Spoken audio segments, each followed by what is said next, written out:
Zhao Chen melirik buku besar itu. Buku itu berisi catatan detail setiap suap yang dilakukan pejabat tinggi Yakuza kepada pejabat pemerintah, termasuk jumlah, waktu, dan lokasinya semuanya didokumentasikan dengan cermat, disertai foto-foto. Jelas, pejabat Yakuza ini bermaksud menggunakan buku besar itu sebagai tindakan pencegahan. Hanya dia yang tahu keberadaan dan lokasinya. Sayangnya, dia telah bertemu dengan 5 iblis. Sebaik apapun disembunyikan, itu tidak berguna. Setelah meletakkan buku besar itu, Zhao Chen mengeluarkan laptopnya, mencolokkan drive USB, dan membukanya. Ia mendapati laptop itu penuh dengan foto dan video cabul. Tokoh utamanya adalah Kojiro Mouri. Tetapi ada banyak tokoh utama perempuan. Semuanya anak di bawah umur. Beberapa di antaranya koma, entah karena obat bius atau mabuk. Dasar munafik. Umpat Zhao Chen, lalu mengacungkan jempol ke arah kelima hantu itu dan memuji. Bagus sekali. Kelima hantu itu sangat gembira. Membungkuk pada Zhao Chen, dan kemudian menghilang. Zhao Chen menyimpan buku besar dan USB drive tersebut ke dalam cincin penyimpanannya, berencana untuk mengungkapkannya kepada publik setelah tantangan berakhir, untuk memberi mereka pelajaran dan membuat orang-orang mengetahui wajah buruk di balik kemunafikan mereka. Pada saat yang sama, anggota Yakuza di gerbong lain bangkit dan berjalan menuju Zhao Chen dan kelompoknya. Begitu mereka memasuki kereta tempat Zhao Chen dan kelompoknya berada, salah satu Yakuza berteriak, "Dompet saudaraku hilang. Siapa yang mencurinya? Serahkan saja. Kalau tidak, saat kami menggeledahmu, kau akan mendapat masalah besar." Yang Jingbo dan yang lainnya yang tengah tertidur, semuanya terbangun karena suara itu. Setelah berpura-pura menggeledah beberapa orang, para anggota Yakuza mendatangi Zhao Chen dan kelompoknya. Pemimpin Yakuza, melihat kecantikan wanita itu, langsung dipenuhi nafsu. Ia menyeringai nakal dan berkata dalam bahasa Jepang, "Aku curiga kau mencuri dompet saudaraku. Bangun sekarang dan biarkan aku menggeledahmu." Wanita tulang itu melotot ke arahnya dan membentak dalam bahasa Jepang, "Keluar!" Pemimpin Yakuza itu begitu terkejut oleh tatapan wanita tulang itu hingga ia mundur 2 langkah. Setelah kembali tenang, dan merasa sangat terhina, mengingat ia datang untuk membuat masalah, ia memanfaatkan kesempatan itu untuk berteriak, "Kau tidak mengizinkanku menggeledah? Kalau begitu kau pasti telah mencuri dompet saudaraku yang hilang." Yakuza yang mengancam segera mengepung mereka. Pemimpin Yakuza itu tidak melupakan tugas utamanya. Ia menunjuk Zhao Chen dan berkata sambil mencibir, "Anak ini, dan orang-orang ini, pasti bersekongkol dengan pencuri itu. Dompetnya mungkin sudah ditransfer ke mereka. Nanti kalau kita menggeledah mereka, kita juga harus menggeledah mereka. Kalau mereka melawan, berarti mereka punya sesuatu yang disembunyikan, jadi hajar mereka." "Baiklah," jawab para Yakuza serempak. Beberapa dari mereka, dengan tatapan mata jahat, terus mengamati Bone Woman dan YPI, bergumam dalam hati dengan penuh harap, kedua gadis ini cantik, seksi, dan punya kepribadian yang hebat. Aku akan senang-senang mencari mereka nanti. Pada titik ini, Zhao Chen, Yang Jingbo, dan yang lainnya semua menyadari bahwa kelompok Yakuza ini datang khusus untuk menimbulkan masalah bagi mereka. Para netizen di siaran langsung pun berpikiran sama. Mereka semua geram dan bahkan lebih marah daripada Zhao Chen. Mereka pun membuka halaman Facebook Asosiasi Pengobatan Tiongkok untuk mengutuk perilaku tercela dan tak tahu malu mereka. Asosiasi Kedokteran Kampo mengeluarkan pernyataan lain yang menyatakan bahwa peristiwa yang terjadi di Shinkansen tidak terkait dengan mereka. Semua anggota Kampo Medicine adalah warga negara yang taat hukum dan telah memberikan kontribusi signifikan bagi masyarakat, dan tidak akan pernah berkolusi atau berhubungan dengan gangster. Mereka juga sekali lagi memperingatkan warganet untuk tidak mempercayai atau menyebarkan rumor, karena jika tidak, mereka akan menerima surat pengacara dan dimintai pertanggungjawaban secara hukum. Kebohongan terang-terangan ini semakin membuat netizen marah, menyebabkan peningkatan signifikan dalam skala dan intensitas pertempuran daring di halaman Facebook resmi Han Fangi. Zhao Chen dan kelompoknya tidak menyadari kejadian ini yang terjadi secara daring.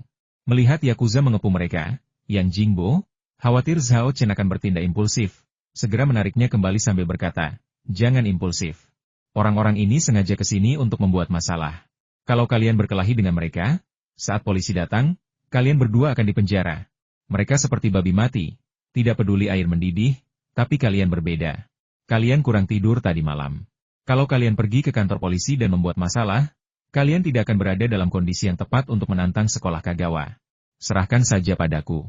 Meskipun Yang Jingbo bermaksud baik, Zhao Chen tidak terburu-buru mengungkapkan pendapatnya, tetapi malah bertanya, "Apa yang akan kamu lakukan?" Peristiwa itu terjadi begitu tiba-tiba sehingga Yang Jingbo tidak tahu bagaimana menanganinya. "Biar aku yang urus ini," kata Zhao Chen sambil berdiri dan menghalangi Yakuza. "Nak, apa yang ingin kau lakukan? Apa kau akan membiarkan kami menggeledahmu?" tanya pemimpin Yakuza itu. Dia berbicara dalam bahasa Jepang, yang tidak dapat dimengerti Zhao Chen, jadi dia menjawab dalam bahasa Mandarin, bisakah kamu berbicara bahasa manusia? Apa?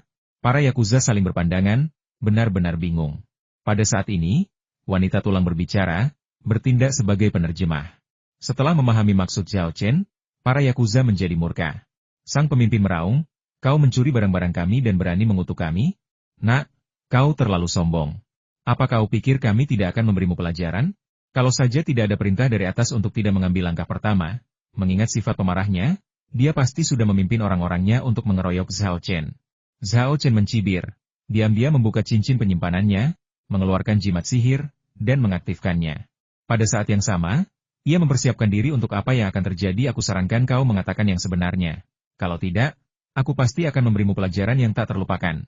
Dengan waktu yang tepat, Li Sungho memiringkan kamera sedikit sementara Zhao Chen sedang melemparkan jimat, dan baru setelah jimat itu berfungsi, ia mengembalikan kamera ke Zhao Chen dan kelompok Yakuza. Pada saat ini, meskipun sang pemimpin, Yakuza, tampak bertindak normal, ia sebenarnya telah terhipnotis oleh jimat tersebut. Zhao Chen menatap wanita tulang itu, memberi isyarat agar dia membantu menerjemahkan. Sebelum bertanya, apakah kamu benar-benar kehilangan dompetmu? Beberapa Yakuza hendak menjawab tentu saja. Namun sang pemimpin, di bawah pengaruh mantra sihir, mengatakan kebenaran tidak. Mendengar hal ini, para anggota Yakuza benar-benar tercengang. Ada apa dengan bosnya? Kenapa dia mengatakan yang sebenarnya? Apa dia benar-benar takut dengan apa yang baru saja dikatakan Zhao Chen? Sial, apa dia harus sepengecut itu? Yang Jingbo dan yang lainnya, serta para penonton di ruang siaran langsung, juga tercengang dan tidak dapat memahami apa yang sedang dilakukan pria ini. Apa yang sedang terjadi? Apa aku benar? Orang ini baru saja menjawab kalau dompetnya tidak hilang? Adakah yang mengerti bahasa Jepang dan bisa menerjemahkan ulang ini? Apa pemimpin Yakuza itu benar-benar bilang tidak ada apa-apa?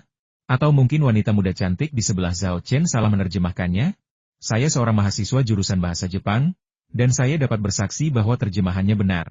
Kenapa orang-orang ini tiba-tiba berubah pikiran? Apa mereka berubah pikiran? Atau mereka takut dengan kata-kata Zhao Chen? Ancaman tunggal Zhao Chen sudah cukup untuk membuat para Yakuza ini takut akan perasaan mereka yang sebenarnya? Haruskah kukatakan Zhao Chen sangat kuat? Atau Yakuza itu sama sekali tidak berguna? Di klinik sekolah kedokteran Kagawa, sekelompok ahli dan pakar pengobatan Kampo tampak pucat saat itu. Namun, yang lebih mengejutkan mereka masih akan terjadi. Zhao Chen kemudian bertanya, jika tidak ada barang yang hilang, mengapa Anda menghubungi kami? Pemimpin Yakuza dengan patuh menjelaskan seluruh rencananya. Seseorang mendatangi bos kami dan meminta kami untuk mengikuti Anda ke Shinkansen, mencari kesempatan untuk berdebat dengan Anda, dan idealnya, memprovokasi Anda untuk memukul seseorang dan membawa Anda ke kantor polisi untuk diselidiki. Meskipun semua orang telah lama curiga bahwa anggota Yakuza ini sengaja mencoba menimbulkan masalah, mereka tetap terkejut dan marah setelah mendengar pengakuan mereka sendiri. Zhao Chen lalu bertanya, siapakah orang yang mengutusmu untuk berurusan denganku? Pemimpinnya, Yakuza, adalah bawahan kepercayaan bos mereka dan benar-benar tahu siapa dalam semua itu. Jadi dia hendak menjawab. Beberapa anak buahnya, melihat dia hendak bicara, buru-buru berusaha menutup mulutnya. Tetapi sebelum mereka sempat melakukannya, dia sudah mengucapkan nama itu Kojiro Mori. Karena khawatir Zhao Chen tidak mengetahui identitas pihak lain, dia menambahkan, seorang dokter pengobatan tradisional Tiongkok, kepala sekolah Maori. Di klinik bergaya Kagawa, wajah Kojiro Mori langsung memucat, dan ia meraung, sialan. Apa orang ini idiot? Atau mata-mata yang dikirim Zhao Chen? Bagaimana mungkin dia menceritakan semuanya kepada semua orang? Para ahli dan pakar pengobatan tradisional Tiongkok di sekitarnya menatapnya dengan simpati, sementara juga diam-diam bersukacita karena mereka bukanlah orang yang mengirim Yakuza untuk berurusan dengan Zhao Chen. Jika tidak, mereka akan mengalami nasib yang sama seperti Mori Kojiro. Akun Facebook resmi Han Fangi dengan demikian terbukti salah. Akun tersebut hanya menyatakan bahwa Han Fangi tidak memiliki hubungan dengan Yakuza dan bahwa cobaan yang dialami Zhao Chen tidak ada hubungannya dengan Han Fangi. Hanya saja ada halangan dari rekan setimnya yang mengungkapkan keseluruhan cerita. Itu adalah tamparan yang sangat keras dan menyakitkan di wajah. Bukankah kau sudah bersumpah bahwa pengobatan tradisional Tiongkok tidak akan pernah ada hubungannya dengan gangster? Bagaimana kau menjelaskan situasi ini sekarang? Seorang netizen meninggalkan komentar yang mempertanyakan Asosiasi Pengobatan Tradisional Tiongkok di halaman Facebooknya. Komentar ini langsung ditiru oleh netizen lain. Akun Facebook Perhimpunan Dokter Kampo langsung dibanjiri ratusan ribu pertanyaan. Netizen Jepang yang awalnya bersuara membela Perhimpunan Dokter Kampo pun terdiam. Staf yang bertanggung jawab atas akun Facebook di Asosiasi Pengobatan Kampo bingung bagaimana menangani situasi tersebut, jadi mereka segera melaporkannya kepada Fujii Takashi. Fujii Takashi sudah mengetahui masalah ini melalui siaran langsung Zhao Chen dan dengan marah memaki Mori Kojiro dan rekan setimnya yang bodoh itu. Namun, ia tetap harus berpura-pura tegar di dunia maya. Atas instruksinya, staf tersebut segera membuat dan mengunggah pesan Facebook baru sekali lagi, Campo Madison sama sekali tidak berkolusi dengan gangster. Kata-kata yang diucapkan oleh terduga anggota Yakuza dalam video tersebut tidak kredibel. Kami punya alasan untuk mencurigai bahwa ini adalah upaya yang disengaja oleh beberapa orang jahat untuk menjebak dan memfitnah Kojiro Mori dan Campo Madison. Pesan ini justru memicu kecaman. Bahkan beberapa netizen Jepang ikut mengecam. Namun, Asosiasi Kedokteran Campo tetap tenang. Setelah mengabaikan kritik tersebut, mereka merasa pantas saja menghadapi reaksi keras. Di dalam gerbong kereta, mantra hipnotisnya menghilang, dan sang pemimpin, Yakuza, kembali sadar. Ia hampir tidak ingat apa yang baru saja terjadi. Melihat bawahannya tidak menggeledah Zhao Chen dan yang lainnya, melainkan menahan dan menutup mulutnya. Ia terkejut sekaligus geram. Ia meronta dan berteriak, "Apa yang kau lakukan? Apa kau mencoba memberontak? Lepaskan aku." Beberapa anak buahnya hampir menangis, dan mereka semua berbicara sekaligus. "Kakak, kami juga tidak menginginkan ini. Tapi kalau kami melepaskanmu, kau akan bicara omong kosong lagi." "Ya, saudaraku. Bagaimana mungkin kau membocorkan semua rahasia ini? Kami takut dihukum berat saat kembali." "Hei bos, dia hanya mencoba menakut-nakuti kamu. Mengapa kamu memberitahu semua orang?" Pemimpin Yakuza tercengang apa yang kukatakan? Para antek menjawab serempak, "Kalian sudah menceritakan semuanya. Kalian sudah menceritakan rencana operasi kami, dalam dibalik semua ini." "Apa?" Wajah sang pemimpin, Yakuza, berubah pucat karena terkejut. Kenangan itu membangkitkan beberapa kenangan. Ia ternganga, tak mengerti mengapa ia begitu patuh, menjawab pertanyaan Zhao Chen dengan jujur. "Itu kau. Pasti kau. Kau menipuku. Serang dia, bunuh dia." Pemimpin Yakuza itu menunjuk Zhao Chen, tangannya gemetar karena terkejut dan marah. Saat itu, ia mengabaikan perintah untuk tidak menyerang. Karena ia sudah membocorkan rahasia dan konsekuensinya tak terbayangkan. Sekalian saja ia menyeret Zhao Chen bersamanya. Melihat pemimpin mereka akhirnya kembali normal, para antek melepaskannya dan meraung saat mereka menerkam Zhao Chen untuk mengeroyoknya dan memukulinya. Zhao Chen mengangkat sebelah alisnya dan berteriak, "Kalian semua, keluar dari sini." Pada saat yang sama, Zhao Mei melayang keluar dari kediaman hantu dan menggunakan teknik menyihir pikiran. Sementara Midobi Zenjiu juga menggunakan teknik serupa. Li Chenghao kemudian segera memiringkan kamera ke samping dan mulai menepuk-nepuk tanah. Yakuza itu langsung berhalusinasi, merasa seolah-olah kereta kuda itu langsung berubah menjadi neraka yang berlumuran darah, dengan roh-roh pendendam, hantu, dan mayat berjalan yang tak terhitung jumlahnya muncul dari segala arah, menyerbu ke arah mereka, ingin mencabik-cabik dan melahap mereka. "Astaga! Membantu! Jangan mendekat! Aku tidak mau mati!" Teriakan para anggota Yakuza menggema di seluruh gerbong. Yang Jingbo dan yang lainnya tercengang. Penumpang asal Jepang di gerbong yang sama juga tercengang. "Apa-apaan ini? Sedetik yang lalu kalian semua galak dan sombong. Dan sekarang, setelah teriakan Zhao Chen, kalian semua menangis dan menjerit, berlarian, dan beberapa bahkan mengompol? Apakah perilaku ini sesuai dengan identitas Yakuza MU? Bahkan anak TK pun lebih berani darimu. Orang-orang tidak tahu apa yang dialami para Yakuza ini, jadi mereka tentu tidak mengerti mengapa mereka begitu ketakutan." Para penonton dalam siaran langsung tersebut sangat frustasi karena yang mereka dengar hanya teriakan para anggota Yakuza namun tidak bisa melihat apa yang sebenarnya terjadi sehingga mereka mengirimkan pesan berisi pertanyaan dan keluhan. Apa yang telah terjadi? Siapa yang teriak-teriak? Kedengarannya bukan bahasa Mandarin. Mungkinkah itu Yakuza itu? Apa yang sebenarnya terjadi? Bukankah Yakuza akan menghajar orang? Kenapa mereka yang menangis dan menjerit? Apa orang yang bertugas merekam itu idiot? Dia mengacau di saat genting. "Jangan sampai aku tahu siapa kau, atau aku akan mengetuk pintumu dan menghajarmu sampai mati. Kamera, cepat sesuaikan lensanya. Kita harus lihat apa yang terjadi." Li Sungho tetap bergeming hingga ilusi Zhao Mei dan Midobi Jinjo berakhir dan Zhao Mei kembali ke kediaman hantu. Baru setelah itu ia membetulkan posisi kamera dan berpura-pura berkata, "Hei, kenapa ponsel ini miring? Pasti karena aku terlalu bersemangat tadi." Para penonton di siaran langsung tak sempat mengumpat Li Sungho. Mereka melihat para anggota Yakuza yang arogan itu berlarian panik. Beberapa bahkan pingsan karena ketakutan, selangkangan mereka basah oleh keringat. Netizen benar-benar bingung apakah tangisan dan jeritan itu benar-benar dari Yakuza? Apa yang terjadi? Sepertinya tidak ada perkelahian. Beberapa sirene meraung, dan polisi kereta akhirnya tiba. Awalnya, mereka curiga Zhao Chen telah menyerang mereka. Tetapi para anggota Yakuza dengan suara bulat mengklaim bahwa mereka tidak dipukuli oleh Zhao Chen, melainkan dirasuki oleh roh-roh pendendam. "Kereta itu berhantu," kata beberapa anggota Yakuza kepada polisi kereta dengan ekspresi panik dan serius. Para polisi kereta api benar-benar bingung. Gerbong keretanya berhantu? Kira-kira ini train tubusan gak, ya? Setelah pemeriksaan, Polisi kereta api menemukan bahwa para anggota Yakuza hanya mengalami gangguan mental. Mereka tidak mengalami cedera atau tanda-tanda perkelahian. Oleh karena itu, mereka tidak punya alasan untuk terus mengganggu Zhao Chen. Para anggota Yakuza benar-benar ketakutan. Mereka berlari ke titik terjauh dari gerbong Zhao Chen dan bergegas turun di pemberhentian berikutnya, terlalu takut untuk melanjutkan perjalanan dengan Shinkansen berhantu ini. Kejadian ini juga membuat Kagawa Masaki dan yang lainnya ragu untuk menggunakan taktik apapun terhadap Zhao Chen, karena khawatir akan bertemu sekutu lain yang tidak kompeten dan akan mengkhianati mereka.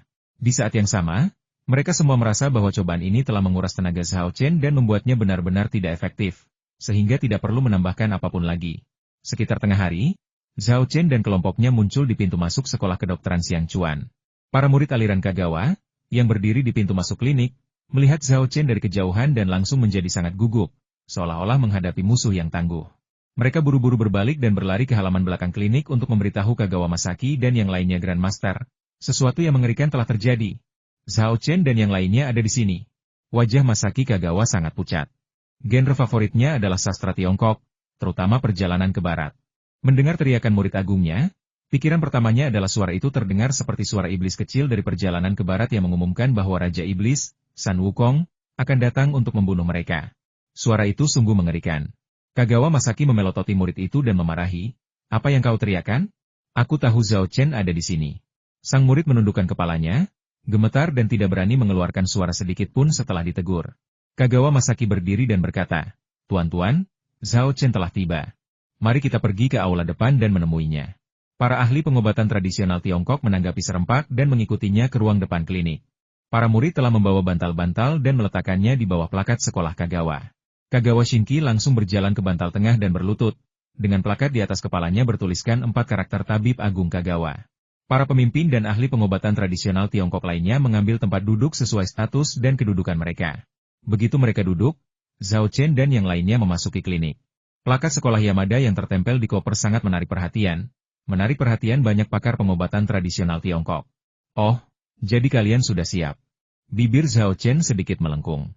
Alih-alih terintimidasi oleh penampilan gemilang Kagawa Masaki, ia malah menunjukkan sedikit rasa jijik. Pemirsa di siaran langsung melihat ini dan tidak dapat menahan diri untuk mulai mendiskusikannya. Pengaturan ini seperti sesuatu yang diambil dari film bela diri. Dilihat dari ini, sekolah Kagawa sangat siap. Musuh sudah cukup istirahat dan menunggu mereka kelelahan. Sementara Zhao Chen tidak hanya belum beristirahat, tetapi juga telah melancarkan kampanye yang panjang dan melelahkan. Pertempuran hari ini mungkin cukup berbahaya. Saya juga berpikir bahwa setelah Zhao Chen tiba di prefektur Yamaguchi, dia harus mencari tempat untuk beristirahat dan memulihkan tenaga sebelum datang menantang kita. Ya, dia agak terlalu terburu-buru.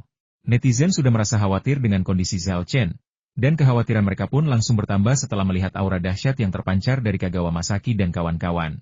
Kojiro Mori menatap tajam Zhao Chen, matanya hampir menyemburkan api. Jika ini bukan wilayah kekuasaan Kagawa Masaki, ia pasti sudah melompat keluar dan melampiaskan amarahnya pada Zhao Chen. Kagawa Masaki juga mengamati Zhao Chen dari atas ke bawah. Ia tak habis pikir bagaimana Zhao Chen, yang semudah itu, bisa menguasai keterampilan medis secanggih itu. Setelah menjernihkan pikirannya dari berbagai gangguan, ia berkata dalam bahasa Mandarin, "Zhao Chen, kau akhirnya tiba. Kami sudah lama menunggumu." Zhao Chen tersenyum dan berkata, "Maaf, tapi beberapa orang tak tahu malu menggunakan trik untuk mengambil bus wisata yang sudah kami pesan sejak lama. Sehingga kami terpaksa naik Shinkansen ke sini. Kalau tidak, kami pasti sudah sampai sejak lama."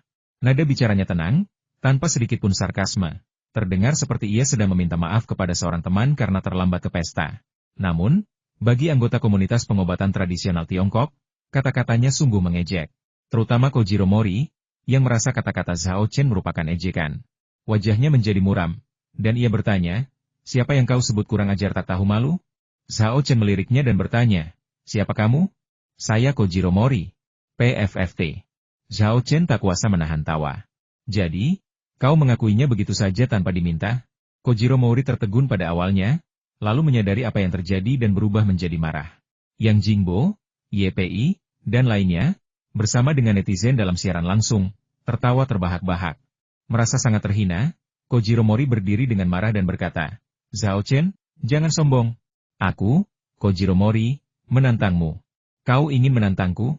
Zhao Chen membolak-balik buku arsip, menggelengkan kepalanya, dan berkata, "Maaf, kau tidak memenuhi syarat untuk menantangku."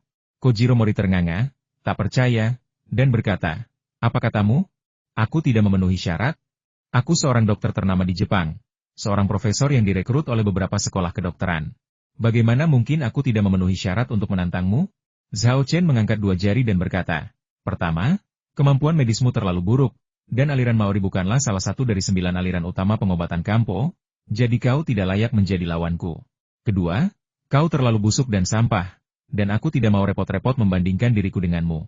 Orang-orang hanya mengira alasan kedua Zhao Chen adalah untuk mengeluh tentang Kojiro Mori yang menyewa Yakuza untuk melecehkan mereka. Tetapi mereka tidak tahu bahwa yang ia bicarakan adalah Kojiro Mori yang menganiaya anak di bawah umur. Apakah itu penghinaan atau ketakutan? Kojiro Mori mencibir. Sepertinya kita perlu menambahkan alasan ketiga kamu kurang sadar diri, kata Zhao Chen sambil menggelengkan kepalanya. Yang Jingbo tertawa dan membalas, Zhao Chen menghabisi aliran Yamada kemarin, dan hari ini dia menghadapi aliran Kagawa. Keduanya termasuk dalam 9 aliran utama pengobatan Kampo. Aliran Mori MU hanyalah aliran kelas 1 yang lebih rendah. Zhao Chen bahkan tidak takut pada 9 aliran utama itu. Mengapa dia takut padamu? Lelucon apa? Atau apakah kau pikir aliranmu lebih kuat daripada aliran Yamada dan Kagawa? Bahwa keterampilan medismu lebih baik daripada Kagawa Masaki dan Yamada Takasho? Ini, Kojiro Mori terdiam sesaat. Tuan Mori, silakan duduk. Zhao Chen datang untuk menantang aliran Kagawa Ryusaya. Jadi sudah sepantasnya kita menerima tantangan ini. Kagawa Masaki angkat bicara untuk membantu Kojiro Mori keluar dari kesulitan. Lalu bertanya kepada Zhao Chen, bagaimana rencanamu untuk bertarung? Zhao Chen berkata, kudengar sekolah Kagawa paling ahli dalam observasi dan teknik bedah. Agar kau tidak menyangkal kekalahanmu dan mencegah siapapun mengatakan aku menindasmu. Aku akan mengadakan kontes observasi dan teknik bedah antara kalian. Arogan. Berani sekali kau. Para pengikut aliran Kagawa sangat marah. Kata-kata Zhao Chen membuat mereka merasa terhina. Apa maksudmu dengan menolak mengakui kekalahan? Apa maksudmu dengan menindas kami? Kami adalah salah satu dari 9 sekolah utama pengobatan Kampo. Beraninya Anda, seorang mahasiswa pengobatan tradisional Tiongkok, berbicara kepada kami seperti itu? Kagawa Masaki melambaikan tangannya, menghentikan raungan para murid. Sejujurnya, dia sedikit marah saat pertama kali mendengar kata-kata Zhao Chen, tetapi kemudian dia sangat gembira. Zhao Chen benar-benar ingin bersaing dengan mereka dalam teknik observasi dan bedah? Ini praktis bunuh diri. Siapa yang tidak tahu bahwa teknik diagnostik dan bedah aliran Kagawa termasuk yang terbaik dalam pengobatan Kampo Jepang? Ia mungkin akan sedikit khawatir jika Zhao Chen mencoba bidang lain, tetapi ia sangat percaya diri dengan teknik diagnostik dan bedah. Terlebih lagi, setelah perjalanan semalam, Zhao Chen pasti benar-benar tidak enak badan, dan baik observasi maupun teknik pembedahan memerlukan konsentrasi. Senyum puas dan dingin muncul di wajah Kagawa Masaki. Dalam pikirannya, kontes keterampilan medis belum dimulai, tetapi hasilnya sudah diputuskan. Sekolah Kagawa mereka pasti akan mengalahkan Zhao Chen. Baiklah, ayo kita berkompetisi dalam keterampilan observasi dan bedah. Kagawa Masaki buru-buru setuju, takut Zhao Chen akan berubah pikiran. Yang Jingbo ingin menghentikannya, tetapi sudah terlambat. Ia hanya bisa meringis dan berkata dengan suara pelan, Zhao Chen, kenapa kalian mengusulkan untuk berkompetisi dalam observasi dan operasi? Kedua keterampilan medis ini membutuhkan konsentrasi tinggi. Kalau tidak, akan terjadi kesalahan. Tapi kalian belum tidur sejak tadi malam, dan siang hari adalah waktu paling mengantuk. Bisakah kalian bertahan? Bagaimana kalau kita jadwalkan ulang untuk besok? Zhao Chen menggelengkan kepala dan berkata, semua orang sudah di sini, dan kita sudah berjanji. Kalau kita bilang akan menjadwal ulang besok, bukankah itu akan membuat kita jadi bahan tertawaan? Yang Jingbo terus membujuknya ditertawakan lebih baik daripada kalah dalam pertarungan. Zhao Chen tertawa Direktur Yang, bisakah Anda sedikit percaya pada saya? Jangan khawatir. Meskipun saya tidak tidur semalaman, kondisi saya tidak akan terpengaruh. Lagi pula, jika saya menang melawan aliran Kagawa bahkan setelah begadang semalaman, bukankah itu akan menjadi tamparan yang lebih keras bagi pengobatan Kampo? Bukankah itu akan semakin menunjukkan kepada mereka betapa hebatnya pengobatan tradisional Tiongkok? Tapi, Yang Jingbo ingin membujuknya lebih lanjut, tetapi Zhao Chen memotongnya tidak ada, tetapi. Semuanya sudah sampai pada titik ini, dan tidak ada cara untuk mengubahnya. Yang Jingbo terdiam sejenak, lalu berkata, kalau begitu, ayo kita lawan mereka. Semoga berhasil. Kau harus mengalahkan mereka. Jangan khawatir. Zhao Chen mengangguk, suaranya dipenuhi niat membunuh. Aku akan membuat mereka menyesal telah mempermainkanku. Kagawa Masaki mendengar percakapan mereka yang lirih dan mencibir. Apa? Kalian menyesal atau takut? Kalau tidak berani bertanding, turunkan saja plakat sekolah Yamada dan berlututlah untuk meminta maaf kepada praktisi pengobatan Kampoku di depan semua orang. Zhao Chen tidak marah. Ia membalas, saya mendengar Tuan Yamada mengatakan hal serupa kemarin di prefektur Kumamoto. Sepertinya Tuan Kagawa ingin mengikuti jejak Tuan Yamada. Kagawa Masaki mencibir, kau memang pandai bicara. Kuharap penampilanmu nanti akan sama mengesankannya dengan kata-katamu. Zhao Chen menjawab, jangan khawatir, saya pasti tidak akan mengecewakan Anda. Tuan Kagawa, bagaimana Anda berencana membandingkan metode diagnostik dan teknik bedah? Kagawa Masashi, yang sudah siap, langsung menjelaskan metode kompetisi untuk kontes diagnostik. Kami akan menetapkan batas waktu setengah jam.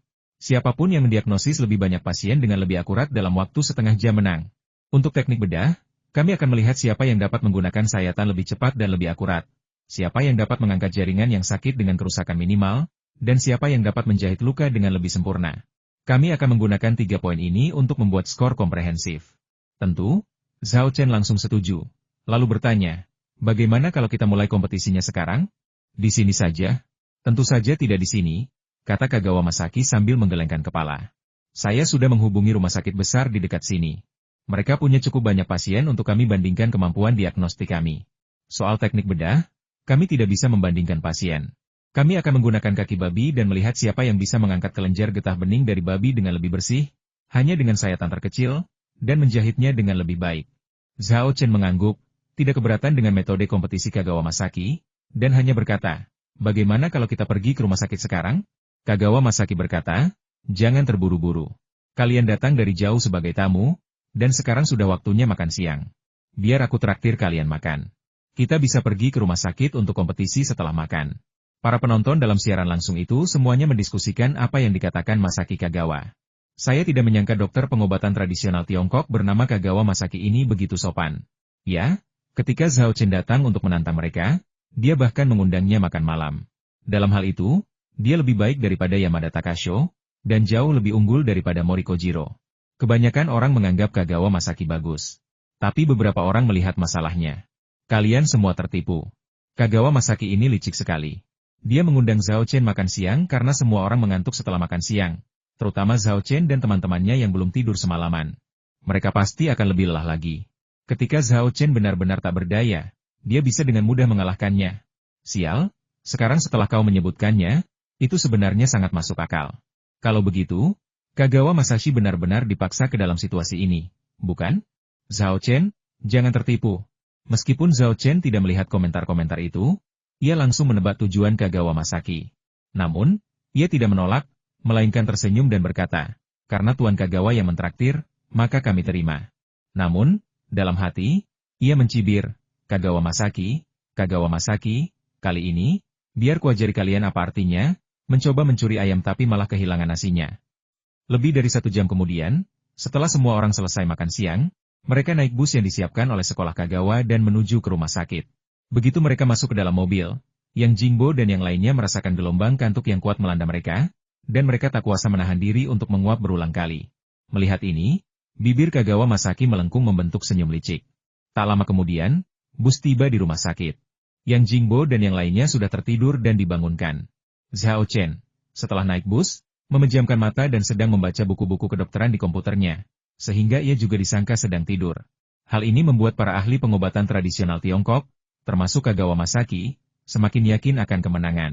Saat memasuki rumah sakit, direktur rumah sakit secara pribadi menyambut mereka dan mengantar mereka ke departemen rawat inap. Berdiri di pintu masuk lantai 1 departemen rawat inap, Kagawa Masaki menerima pena dan buku catatan yang diberikan oleh muridnya. Ia kemudian berbicara kepada Zhao Chen, yang juga menerima pena dan buku catatan. Mari kita mulai kompetisi diagnostik sekarang, dengan batas waktu setengah jam. Selama waktu ini, tuliskan semua kondisi yang didiagnosis di buku catatan. Jangan lupa juga untuk menuliskan nomor kamar, nama, dan nomor tempat tidur pasien. Jika Anda tidak bisa menulis bahasa Jepang, setidaknya tuliskan nama pasien dalam aksara Mandarin agar tidak salah mengenali pasien. Tidak masalah, Zhao Chen mengangguk sebagai jawaban. Yang Jingbo menguap dan berkata dengan cemas, Zhao Chen, bagaimana kalau kita tunda saja kompetisinya? Kamu sebaiknya tidur siang. Tidak perlu, kata Zhao Chen sambil tersenyum. Meski aku menguap dan mengantuk, aku masih bisa mengalahkan Tuan Kagawa. Wajah Kagawa Masaki menjadi muram sepertinya kamu sangat percaya diri. Kuharap kamu masih tersenyum setengah jam lagi. Ia lalu menoleh ke muridnya di sampingnya dan berteriak siapkan pengatur waktu. Murid itu, sambil memegang pengatur waktu, berteriak, 3, 2, 1. Mulai. Kagawa Masaki, mbak atlet yang menerima komando, bergegas keluar dan bergegas ke bangsal terdekat untuk memulai praktik diagnostiknya. Yang Jingbo segera menyusul untuk berjaga-jaga, kalau-kalau ia menggunakan metode diagnostik selain inspeksi visual. Di samping Zhao Chen, ada murid dari aliran Kagawa. Namun, dibandingkan dengan Kagawa Masaki, ia sama sekali tidak terburu-buru. Ia berjalan santai ke pintu bangsal, melirik pasien di dalam, tetapi tidak masuk. Ia malah mulai menulis di buku catatannya. Para pengikut sekolah Kagawa yang mengikuti Zhao Chen pada awalnya terkejut, lalu menampakkan cibiran yang menghina. Menurutnya, Zhao Chen mungkin menyerah dalam kompetisi atau terlalu lelah untuk berpikir jernih. Kalau tidak, bagaimana mungkin dia bahkan tidak masuk ke bangsal, hanya melihat-lihat pintu sebelum mulai menulis? Zhao Chen jelas tahu kondisinya sedang buruk saat ini, dan bahkan dengan pengamatan yang cermat, ia mungkin tidak bisa membuat diagnosis yang tepat. Jadi, ia hanya menebak berdasarkan bangsal dan departemen tempat pasien-pasien ini dirawat. Seperti bangsal tadi, itu adalah departemen pernapasan, jadi ia menebak pneumonia, bronkitis, dan penyakit lainnya. Setelah banyak menebak, ia mungkin bisa menebak satu atau dua dengan benar. Sayangnya, kali ini adalah kontes jumlah orang yang membuat diagnosis yang tepat. Mustahil baginya untuk mengalahkan guruku dengan menebak secara membabi buta. Murid aliran Kagawa sama sekali tidak percaya bahwa Zhao Chen dapat mendiagnosis penyakit orang-orang di bangsal hanya dengan beberapa pandangan. Inspeksi bukan hanya sekadar mengamati pasien. Ini adalah teknik medis sistematis yang melibatkan pengamatan terhadap jiwa, warna kulit, bentuk, postur, lidah, pembuluh darah, kulit, organ sensorik, dan bahkan ekskresi serta sekresi pasien untuk mengumpulkan data, menganalisis dan mengidentifikasi semuanya, dan akhirnya mendiagnosis penyakitnya. Bahkan gurunya, Kagawa Masaki, yang menggunakan 8 metode diagnosis melalui observasi khas aliran Kagawa, tetap perlu mengamati pasien secara saksama sebelum membuat diagnosis. Pendekatan Zhao Chen sama sekali bukan observasi, melainkan tebakan belaka. Murid aliran Kagawa ini jelas tidak tahu bahwa ada teknik diagnostik ajaib seperti seni mengamati ki di dunia ini. Hanya dalam setengah menit, Zhao Chen selesai mencatat kondisi ketiga orang di bangsal. Sebenarnya, jika ia hanya mendiktekan informasi tersebut alih-alih menuliskannya, diagnosisnya akan jauh lebih cepat. Segera setelah itu, Zhao Chen melangkah menuju bangsal kedua. Para penonton dalam siaran langsung dengan cemas mendiskusikan metode diagnostiknya yang tampaknya kekanak-kanakan. Mereka mendiagnosis seluruh bangsal begitu cepat? Apakah Zhao Chen hanya menebak? Ini jelas tebakan. Bagaimana seseorang bisa mendiagnosis kondisi pasien dari jarak sejauh itu dan secepat itu? Sudah berakhir, Zhao Chen pasti akan kalah. Sudah kubilang sejak lama bahwa dia seharusnya tidak begitu tidak sabaran. Seharusnya dia mencari tempat untuk beristirahat dan memulihkan tenaga sebelum kembali. Memikirkan kekalahan Zhao Chen dan orang-orang Jepang yang berlagak sombong membuat saya merasa tercekik. Namun, beberapa orang yang telah menyaksikan keterampilan diagnostik Zhao Chen Wang merasa percaya padanya. Apa maksudmu menebak-nebak? Kalau tidak mengerti, jangan bicara omong kosong. Kemampuan diagnostik Zhao Chen sangat mengesankan. Saya sendiri mengalaminya. Dia bisa mendiagnosis penyakit hanya dengan sekali pandang. Benar sekali, kemampuan diagnostik Zhao Chen melalui observasi benar-benar luar biasa. Bahkan tanpa dia masuk bangsal, dia pasti bisa membuat diagnosis yang tepat. Kalian berani bertanya pada Zhao Chen? Awas saja kalau sampai kena tampar nanti. Zhao Chen tidak punya waktu untuk membaca komentar di siaran langsung, dan Li Chenghao juga tidak membacakannya untuknya, karena takut mengganggu kompetisi keterampilan diagnostiknya. Pada saat berikutnya, Zhao Chen dengan cepat berpindah dari bangsal ke bangsal untuk memeriksa pasien. Dibandingkan dengan Zhao Chen, diagnosis observasi Kagawa Masaki lebih profesional setiap kali ia memasuki bangsal. Ia akan mendekat dan memeriksa dengan saksama kondisi setiap pasien, tidak hanya melihat penampilan mereka, tetapi juga meminta mereka membuka mulut untuk memeriksa lidah dan lapisan lidah, atau melihat kelopak mata dan bola mata, DLL. Di mata banyak orang, serangkaian tindakan Kagawa Masaki merupakan diagnosis yang sebenarnya melalui pengamatan. Zhao Chen? Dia jelas-jelas hanya main-main. Banyak praktisi pengobatan tradisional Tiongkok yang terampil tersenyum, yakin bahwa hasil kontes diagnostik sudah diputuskan. Morikojiro bahkan mulai memikirkan cara mempermalukan Zhao Chen untuk melampiaskan amarahnya. Setengah jam berlalu dengan cepat. Staf rumah sakit yang bertugas mencatat waktu meniup peluit dan berteriak, "Waktu habis. Hentikan pemeriksaan dan berhenti mencatat kondisi pasien." Zhao Chen dan Kagawa Masaki meletakkan pena mereka secara bersamaan dan, dipimpin oleh staf rumah sakit, menuju ruang konferensi. Di sana, diagnosis mereka akan ditinjau dan dibandingkan untuk menentukan pemenangnya. Dalam perjalanan ke ruang konferensi, Kagawa Masaki berkata dengan nada sarkastis, "Saya perhatikan Pak Zhao cukup cepat. Beliau menyelesaikan pemeriksaan satu bangsal dalam waktu kurang dari 1 menit. Saya yakin Anda mendiagnosis banyak pasien dalam setengah jam itu, kan? Lumayan. Zhao Chen sama sekali tidak menanggapi nada sarkastisnya dan menjawab sambil tersenyum. Saya sudah mendiagnosis hampir 100 orang. Yang terutama butuh waktu adalah mencatat gejala mereka dan pindah bangsal. Kalau tidak, saya bisa saja mendiagnosis lebih banyak lagi. Kojiro Mori terkekeh dan berkata sinis, kau benar-benar sombong sekarang, ya? Kau berdiri di pintu dan melihat sekilas, dan kau mungkin bahkan tidak bisa melihat seperti apa rupa pasien itu. Beraninya kau mengaku telah membuat diagnosis? Apakah diagnosis ada hubungannya dengan penampilan pasien? Saya mendiagnosis pasien, bukan kencan buta, kata Zhao Chen sambil merentangkan tangannya. Ekspresi dan nadanya seolah-olah ia sedang menanyai Kojiro Mori. Apa kau bodoh? Paru-paru Kojiro Mori hampir meledak karena marah. Ia mencibir, masih keras kepala bahkan ketika kau hampir mati. Zhao Chen mengabaikannya dan bertanya kepada Kagawa Masaki sambil tersenyum. Saya ingin tahu berapa banyak pasien yang telah didiagnosis oleh Tuan Kagawa? Saya mungkin sudah mendiagnosis 40 atau 50 orang, tapi saya tidak bisa dibandingkan dengan Anda. Meski begitulah yang dikatakannya, tidak ada sedikit pun rasa kecewa dalam nada bicara Kagawa Masaki. Sebaliknya, ia justru terlihat cukup puas. Dalam pandangannya, meskipun ia mendiagnosis lebih sedikit orang daripada Zhao Chen, ia melakukannya dengan serius dan dengan tingkat akurasi yang sangat tinggi. Jauh lebih unggul daripada tebakan Zhao Chen. Dia bertekad untuk memenangkan pertandingan ini.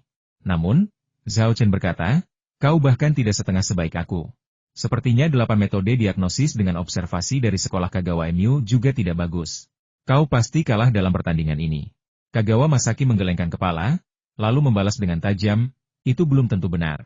Kita sedang membandingkan jumlah orang yang membuat diagnosis yang benar. Meskipun saya baru mendiagnosis 40 atau 50 orang, saya bisa menjamin semuanya benar. Sedangkan Anda, saya juga dapat menjamin bahwa semua diagnosisnya benar, kata Zhao Chen. Pernyataan ini mengundang tawa para ahli pengobatan tradisional Tiongkok. Kojiro Mori, sambil tertawa, berkata, kalian pikir kalian bisa menjamin semuanya benar hanya dengan menebak? Bercanda? Ya? Kalau kalian benar sekali, saya akan. Apa yang akan kamu lakukan? Berlututlah dan panggil dokter pengobatan tradisional Tiongkok. Ayah, sekarang juga? Zhao Chen sudah tidak menyukai orang munafik ini, jadi dia tentu saja tidak menahan kata-katanya. Kojiro Mori mendengus dan menjawab, baiklah, kalau kau benar sekali, aku akan berlutut dan memanggil pengobatan tradisional Tiongkok, ayah. Tapi bagaimana kalau kau tidak sepenuhnya benar? Haruskah kau juga berlutut, meminta maaf kepada pengobatan Kampoku, dan mengakui bahwa pengobatan tradisional Tiongkok lebih rendah daripada pengobatan Kampo? Tidak masalah. Zhao Chen mengangguk, menyetujui taruhan tambahan ini. Rasa gelisah tiba-tiba timbul dalam hati Kagawa Masaki. Dia tidak mengerti dari mana Zhao Chen mendapatkan keberanian untuk bertaruh seperti itu dengan Kojiro Mori. Jika Zhao Chen kalah taruhan ini, reputasinya akan hancur, dan dia akan menjadi pendosa terhadap pengobatan tradisional Tiongkok. Zhao Chen jelas tidak bodoh, jadi kenapa dia setuju dengan taruhan seperti itu? Apa dia pikir dia bisa memenangkan pertandingan ini? Mungkinkah itu terjadi? Kojiro Mori juga terkejut. Ketenangan dan kepercayaan diri Zhao Chen membuatnya takut. Namun, kata-kata itu sudah terlanjur terucap, dan tak ada jalan untuk kembali. Ia hanya bisa menelan ludah dan berkata, sepertinya kau sangat percaya diri. Kuharap kau tidak mengingkari janjimu setelah kalah. Zhao Chen tersenyum, kecut itulah yang ingin kukatakan padamu. Kojiro Mori mendengus dingin, menghibur dirinya sendiri. Zhao Chen pasti menggertak. Dia hanya mengintip keluar bangsal beberapa kali. Bagaimana mungkin dia bisa membuat diagnosis yang tepat? Sekalipun dia banyak menebak, tingkat akurasinya pasti tidak tinggi. Pada akhirnya, Kagawa Masakilah yang akan menang. Kalau begitu, Zhao Chen akan berlutut di hadapanku dan meminta maaf kepada para dokter Kampo. Dan aku akan menjadi pahlawan pengobatan Kampo, dihormati dan dipuja oleh rakyat negeriku. Banyak praktisi pengobatan tradisional Tiongkok yang terampil memiliki pandangan yang sama dan sangat mengagumi Kojiro Mori. Sekelompok orang memasuki ruang konferensi rumah sakit. Zhao Chen dan Kagawa Masaki menyerahkan laporan diagnostik mereka, yang kemudian dibandingkan dan diverifikasi oleh staf rumah sakit dengan diagnosis resmi rumah sakit. Siapapun yang membuat diagnosis lebih akurat akan menang. Untuk memastikan keadilan, seorang notaris profesional diundang untuk mengesahkan proses dan hasilnya. Hasil Masaki Kagawa adalah yang pertama diverifikasi. Sambil memegang hasil verifikasi, notaris mengumumkan dalam bahasa Mandarin dan Jepang setelah verifikasi, diagnosis Tuan Kagawa Masaki terhadap 48 pasien semuanya benar. Sangat bagus. Selamat, Kagawa-kun. Kamu mendiagnosis 48 pasien dalam waktu setengah jam, dan semuanya benar. Kagawa-kun, kamu hebat. Secara total, dibutuhkan waktu kurang dari 1 menit untuk membuat diagnosis yang tepat pada seorang pasien. Jika tidak termasuk waktu yang dihabiskan untuk berpindah bangsal, dibutuhkan paling lama 30 detik untuk membuat diagnosis yang tepat. Dan ini hanya menggunakan pemeriksaan visual, tanpa menggunakan metode diagnostik lainnya. Pak Kagawa sungguh pantas disebut sebagai pakar nomor 1 dalam pemeriksaan visual di dunia kedokteran kampo kami.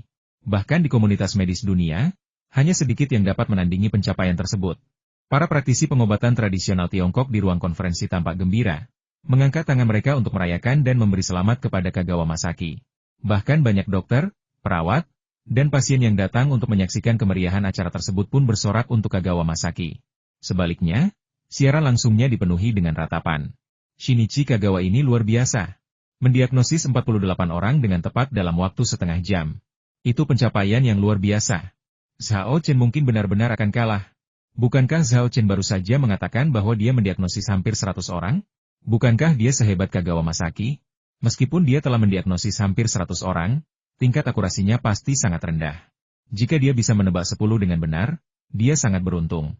Bagaimana dia bisa dibandingkan dengan Masashi Kagawa? Saya rasa Zhao Chen belum tentu kalah. Kalau dia tidak percaya diri, kenapa dia bertaruh dengan Kojiro Mori? Baiklah, semuanya, berhenti berdebat dan tunggu hasilnya dengan sabar. Semoga Zhao Chen menang. Kalau tidak, kita para praktisi pengobatan tradisional Tiongkok akan kehilangan muka. Keterampilan diagnostik Zhao Chen melalui observasi menjadi fokus perhatian semua orang. Lebih dari 10 menit kemudian, verifikasi dan statistik hasil diagnosis Zhao Chen akhirnya membuahkan hasil. Namun, setelah hasilnya dirilis, dokter yang bertugas memverifikasi dan statistik tidak langsung menyerahkannya kepada notaris untuk diumumkan, melainkan berseru dan membahasnya dengan ekspresi terkejut di wajahnya. Bagaimana ini bisa terjadi? Apakah ada kesalahan verifikasi? Kami telah memverifikasinya beberapa kali, dan itu benar. Tapi ini keterlaluan. Dia bahkan tidak masuk ke bangsal. Bagaimana mungkin tingkat akurasinya begitu tinggi? Mereka berdiskusi dalam bahasa Jepang, yang tidak dipahami Zhao Chen dan yang lainnya, jadi mereka tidak terburu-buru. Namun, para tabib pengobatan tradisional Tiongkok, termasuk Kagawa Masaki dan Mori Kojiro, mendengarnya dengan jelas, ekspresi mereka berubah, dan mereka menjadi sangat cemas. Kojiro Mori mendesak, bagaimana hasil ujian Zhao Chen? Bacakan hasilnya dengan cepat, jangan membuat kami penasaran. Dokter yang bertanggung jawab atas verifikasi dan statistik, setelah memastikan tidak ada kesalahan, menyerahkan hasilnya kepada notaris. Semua orang terdiam, menahan napas, menunggu pengumuman hasil. Ruang konferensi sunyi senyap, terdengar suara jarum jatuh. Notaris mengumumkan dalam bahasa Mandarin dan Jepang TN. Zhao Chen mendiagnosis 95 orang, dan 90 diantaranya benar. TN Zhao Chen telah memenangkan kontes diagnostik ini. Hasil ini langsung menyulut suasana ruang rapat yang hening. Para praktisi pengobatan tradisional Tiongkok, juga para dokter dan pasien dari Jepang, semuanya memasang ekspresi tidak percaya dan berseru dengan heran dan skeptis. Bagaimana ini mungkin? Zhao Chen benar-benar mendiagnosis 90 orang dengan benar? Apa kau bercanda? Dia bahkan tidak masuk ke bangsal. Dia hanya melihat-lihat keluar, dan dia bisa mendiagnosis begitu banyak orang dengan tepat? Mustahil. Pasti ada yang salah. Bahkan dengan keberuntungan terbaik sekalipun, mustahil untuk seberuntung ini, kan? Tidak seperti mereka, yang Jingbo dan yang lainnya, serta netizen di ruang siaran langsung, bersorak dan melompat kegirangan. Kami menang. Astaga, mereka mendiagnosis 90 orang dengan benar. Luar biasa. Apakah ini benar-benar bukan tebakan yang beruntung? Hei, sobat, yang bilang tebakannya benar, apa kamu bodoh? Dengan tingkat akurasi setinggi itu, kenapa kamu tidak coba menebaknya untukku? Memangnya kenapa kalau kau tidak tidur semalaman? Memangnya kenapa kalau kau pakai semua jurus yang ada di buku? Zhao Chen masih bisa mengalahkan praktisi pengobatan tradisional Tiongkokmu. Dan dengan kemenangan gemilang. Anehnya, Zhao Chen, orang yang terlibat, tidak tampak terlalu gelisah. Sebaliknya, ia mengerutkan kening dan bergumam, ada yang tidak beres. Yang Jingbo memeluknya erat-erat, tertawa terbahak-bahak. Ada apa? Benar sekali. Kamu menang. Haha, kamu benar-benar menang. Dan kamu menang bahkan setelah lawan menggunakan segala cara. Dan kamu menang dengan sangat indah. Zhao Chen, kamu luar biasa. Benar-benar contoh cemerlang dari Universitas Kedokteran Sihua kita. Kagawa Masaki dan dokter pengobatan tradisional Tiongkok lainnya, dengan wajah pucat, bergegas, mengambil dokumen, dan secara pribadi memeriksa hasil diagnostik Zhao Chen. Sekali, 2 kali, 3 kali. Mereka memeriksanya berkali-kali, tetapi hasilnya selalu sama. Aku benar-benar kalah? Gumam Kagawa Masaki, suaranya bergetar karena terkejut dan tidak percaya. Dia tidak percaya bahwa meskipun menggunakan begitu banyak cara untuk melemahkan Zhao Chen, dia tetap kalah, dan kalah telak. Zhao Chen begadang semalaman dan masih berhasil menghasilkan hasil diagnosa yang mengesankan. Orang ini sungguh aneh. Zhao Chen tidak ikut bersorak. Ia malah naik ke panggung dan mengambil catatan diagnostik rumah sakit untuk diperiksa. Beberapa menit kemudian, setelah selesai merayakan, Yang Jingbo tersenyum dan berkata kepada Kagawa Masaki dan para tabib pengobatan tradisional Tiongkok lainnya, Zhao Chen memenangkan pertandingan pertama hari ini. Sepertinya siasat dan trik kalian tidak cukup untuk memengaruhi performa Zhao Chen. Wajah Kagawa Masaki muram dan muram, tetapi ia tak bisa menyangkalnya. Ia hanya bisa menjawab, jangan terlalu senang dulu. Masih ada kompetisi keterampilan bedah yang akan datang. Yang Jingbo berkata dengan puas, Zhao Chen bisa mengalahkanmu dalam diagnosis, jadi wajar saja dia juga bisa mengalahkanmu dalam keterampilan bedah.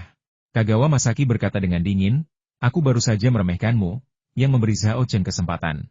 Di kompetisi keterampilan bedah mendatang, aku akan mengerahkan seluruh kemampuanku. Kau ingin mengalahkanku? Tidak mungkin. Yang Jingbo tertawa dan berkata, Anda sebelumnya mengatakan bahwa Zhao Chen tidak mungkin mengalahkan Anda dalam diagnosis melalui observasi. Tetapi apa yang terjadi? Kagawa Masaki mendengus, aku takkan menyia-nyiakan napasku untukmu. Zhao Chen, ayo kita uji kemampuan bedah kita sekarang. Zhao Chen mendongak, hendak berbicara, ketika Morikojiro bergegas keluar, berteriak penuh semangat, tunggu, jangan terburu-buru. Zhao Chen, kau kalah taruhan denganku. Sekarang giliranmu untuk memenuhi taruhan, berlutut dan minta maaf kepada obat kampoku, dan akui bahwa pengobatan tradisional Tiongkok lebih rendah daripada pengobatan kampo. Semua orang di dalam dan di luar ruang konferensi tercengang mendengar ini. Yang Jingbo bahkan bertanya lebih jauh, Tuan Mori, Anda salah, kan? Zhao Chen baru saja memenangkan kontes diagnostik. Andalah yang seharusnya memenangkan taruhan. Anda seharusnya berlutut dan berteriak, ayah pengobatan tradisional Tiongkok. Kojiro Mori tidak marah. Ia terkekeh dan berkata, benar, Zhao Chen memang memenangkan kontes diagnostik, tapi dia kalah taruhan denganku. Karena taruhan antara aku dan Zhao Chen adalah apakah dia bisa membuat semua diagnosis yang benar. Sayangnya, dia membuat 5 diagnosis yang salah, jadi dia kalah. Bisik-bisik diskusi segera terdengar baik di dalam maupun di luar ruang konferensi. Benarkah begitu? Benar sekali. Taruhan antara Morikun dan Zhao Chen memang tentang apakah Zhao Chen bisa membuat semua diagnosis yang benar. Jadi, ternyata Morikun benar-benar memenangkan taruhan. Setelah memastikan bahwa Kojiro Mori tidak berbicara omong kosong, para praktisi pengobatan tradisional Tiongkok di ruang pertemuan semuanya berubah dari sedih menjadi gembira dan tertawa terbahak-bahak. Haha, aku tidak menyangka alur ceritanya akan sebegitu mengejutkan, sungguh memuaskan. Meskipun Kagawa Kun tidak bisa mengalahkan Zhao Chen dalam diagnosis visual, dia memaksa Zhao Chen berlutut dan mengakui bahwa pengobatan tradisional Tiongkok lebih rendah daripada pengobatan kampo, yang membuat kami merasa sangat dirugikan. Yang terpenting, hal itu juga membuat Zhao Chen jijik. Haha, sekali mendayung saja sudah cukup. Tuan Mori, Anda telah memberikan kontribusi yang luar biasa bagi pengobatan tradisional Tiongkok kita kali ini. Bahkan Kagawa Masaki, yang baru saja kalah 1 ronde, tidak lagi depresi. Wajahnya penuh dengan schadenfreude. Sebaliknya, Yang Jingbo dan yang lainnya, serta para netizen di ruang siaran langsung, merasakan suasana hati mereka anjlok dari surga ke neraka dalam sekejap. Apa yang harus kita lakukan? Apakah kita benar-benar akan berlutut dan meminta maaf kepada tabib pengobatan tradisional Tiongkok? Sambil berteriak bahwa pengobatan tradisional Tiongkok lebih rendah daripada pengobatan tradisional Tiongkok?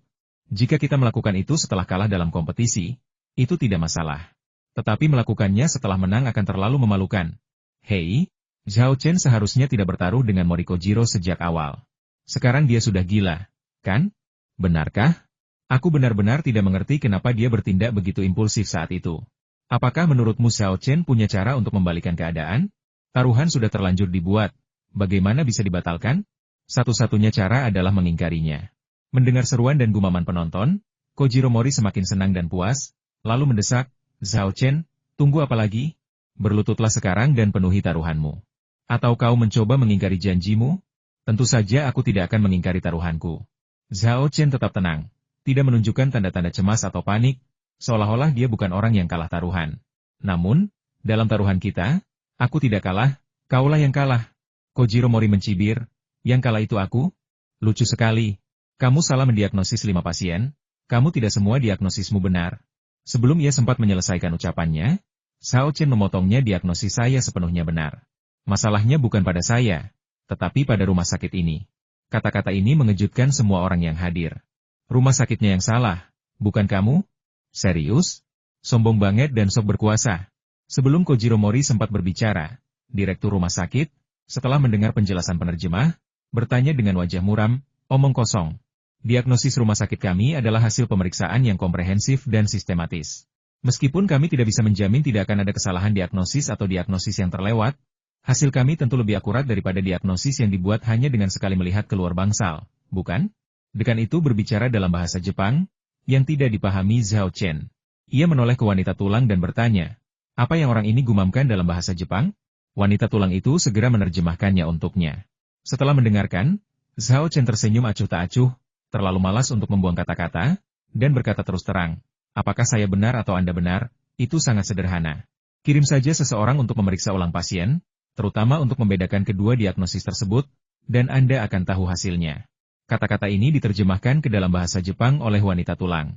Setelah mendengarkan, dekan mendengus dingin. Baiklah, kami akan memeriksamu lagi, jadi kau tidak punya alasan lagi.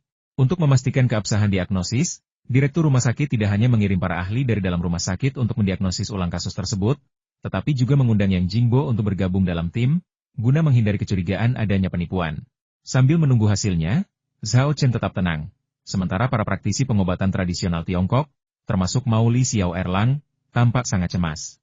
Para penonton di siaran langsung bahkan semakin tidak sabar, terus-menerus mengirim pesan seperti mengapa hasilnya belum keluar, dan diagnosis siapa yang benar. Ini membuatku gila. Lebih dari 1 jam kemudian, Yang Jingbo dan para ahli dari rumah sakit kembali ke ruang konferensi bersama. Pakar Jepang itu tampak agak malu, sementara Yang Jingbo tersenyum lebar. Melihat perbedaan ekspresi mereka, anggota tim pengobatan tradisional Tiongkok dan direktur rumah sakit merasakan hawa dingin menjalar di tulang punggung mereka.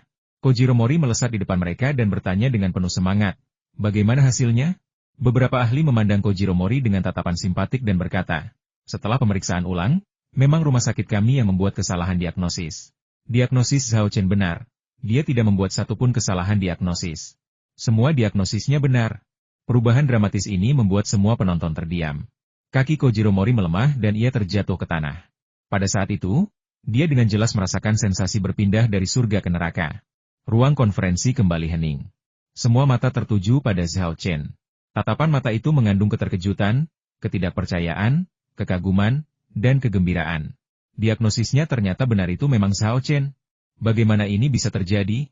Apakah kamu yakin kita benar-benar salah mendiagnosis kelima pasien ini? Dekan itu menatap dengan mata terbelalak, bertanya dengan tidak percaya. Ekspresinya merupakan campuran antara malu dan tidak percaya. Sebelumnya, ia dengan yakin menyatakan bahwa diagnosis rumah sakit jauh lebih akurat daripada diagnosis Zhao Chen. Namun, dalam sekejap mata, ia terbukti salah, dan tamparan itu begitu keras dan menyakitkan. Seorang pakar menjawab, kami yakin. Untuk mencegah kesalahan, kami berkonsultasi dengan para profesor dari Fakultas Kedokteran Universitas Tokyo sebelum sampai pada kesimpulan ini. Terlebih lagi, kondisi seorang pasien memburuk akibat pemberian obat dengan diagnosis yang salah. Jika Zhao Jun tidak mengetahui kondisinya yang sebenarnya tepat waktu, ia akan berada dalam bahaya yang mengancam jiwa dalam beberapa hari dengan rencana perawatan yang ada saat ini. Hal itu akan mengakibatkan insiden malapraktik medis di rumah sakit kami. Dekan mempercayai pendapat para ahli. Setelah ragu sejenak, ia membungkuk dalam-dalam kepada Zhao Chen. Tuan Zhao, ini salah saya. Seharusnya saya tidak meragukan kemampuan diagnostik Anda.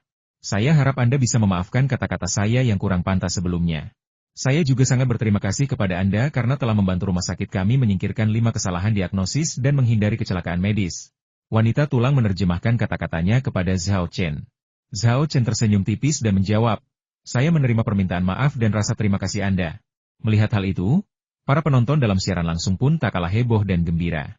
Saya tidak pernah menyangka, saya sungguh tidak pernah menyangka, bahwa diagnosis yang salah bukan dibuat oleh Zhao Chen, melainkan oleh rumah sakit ini.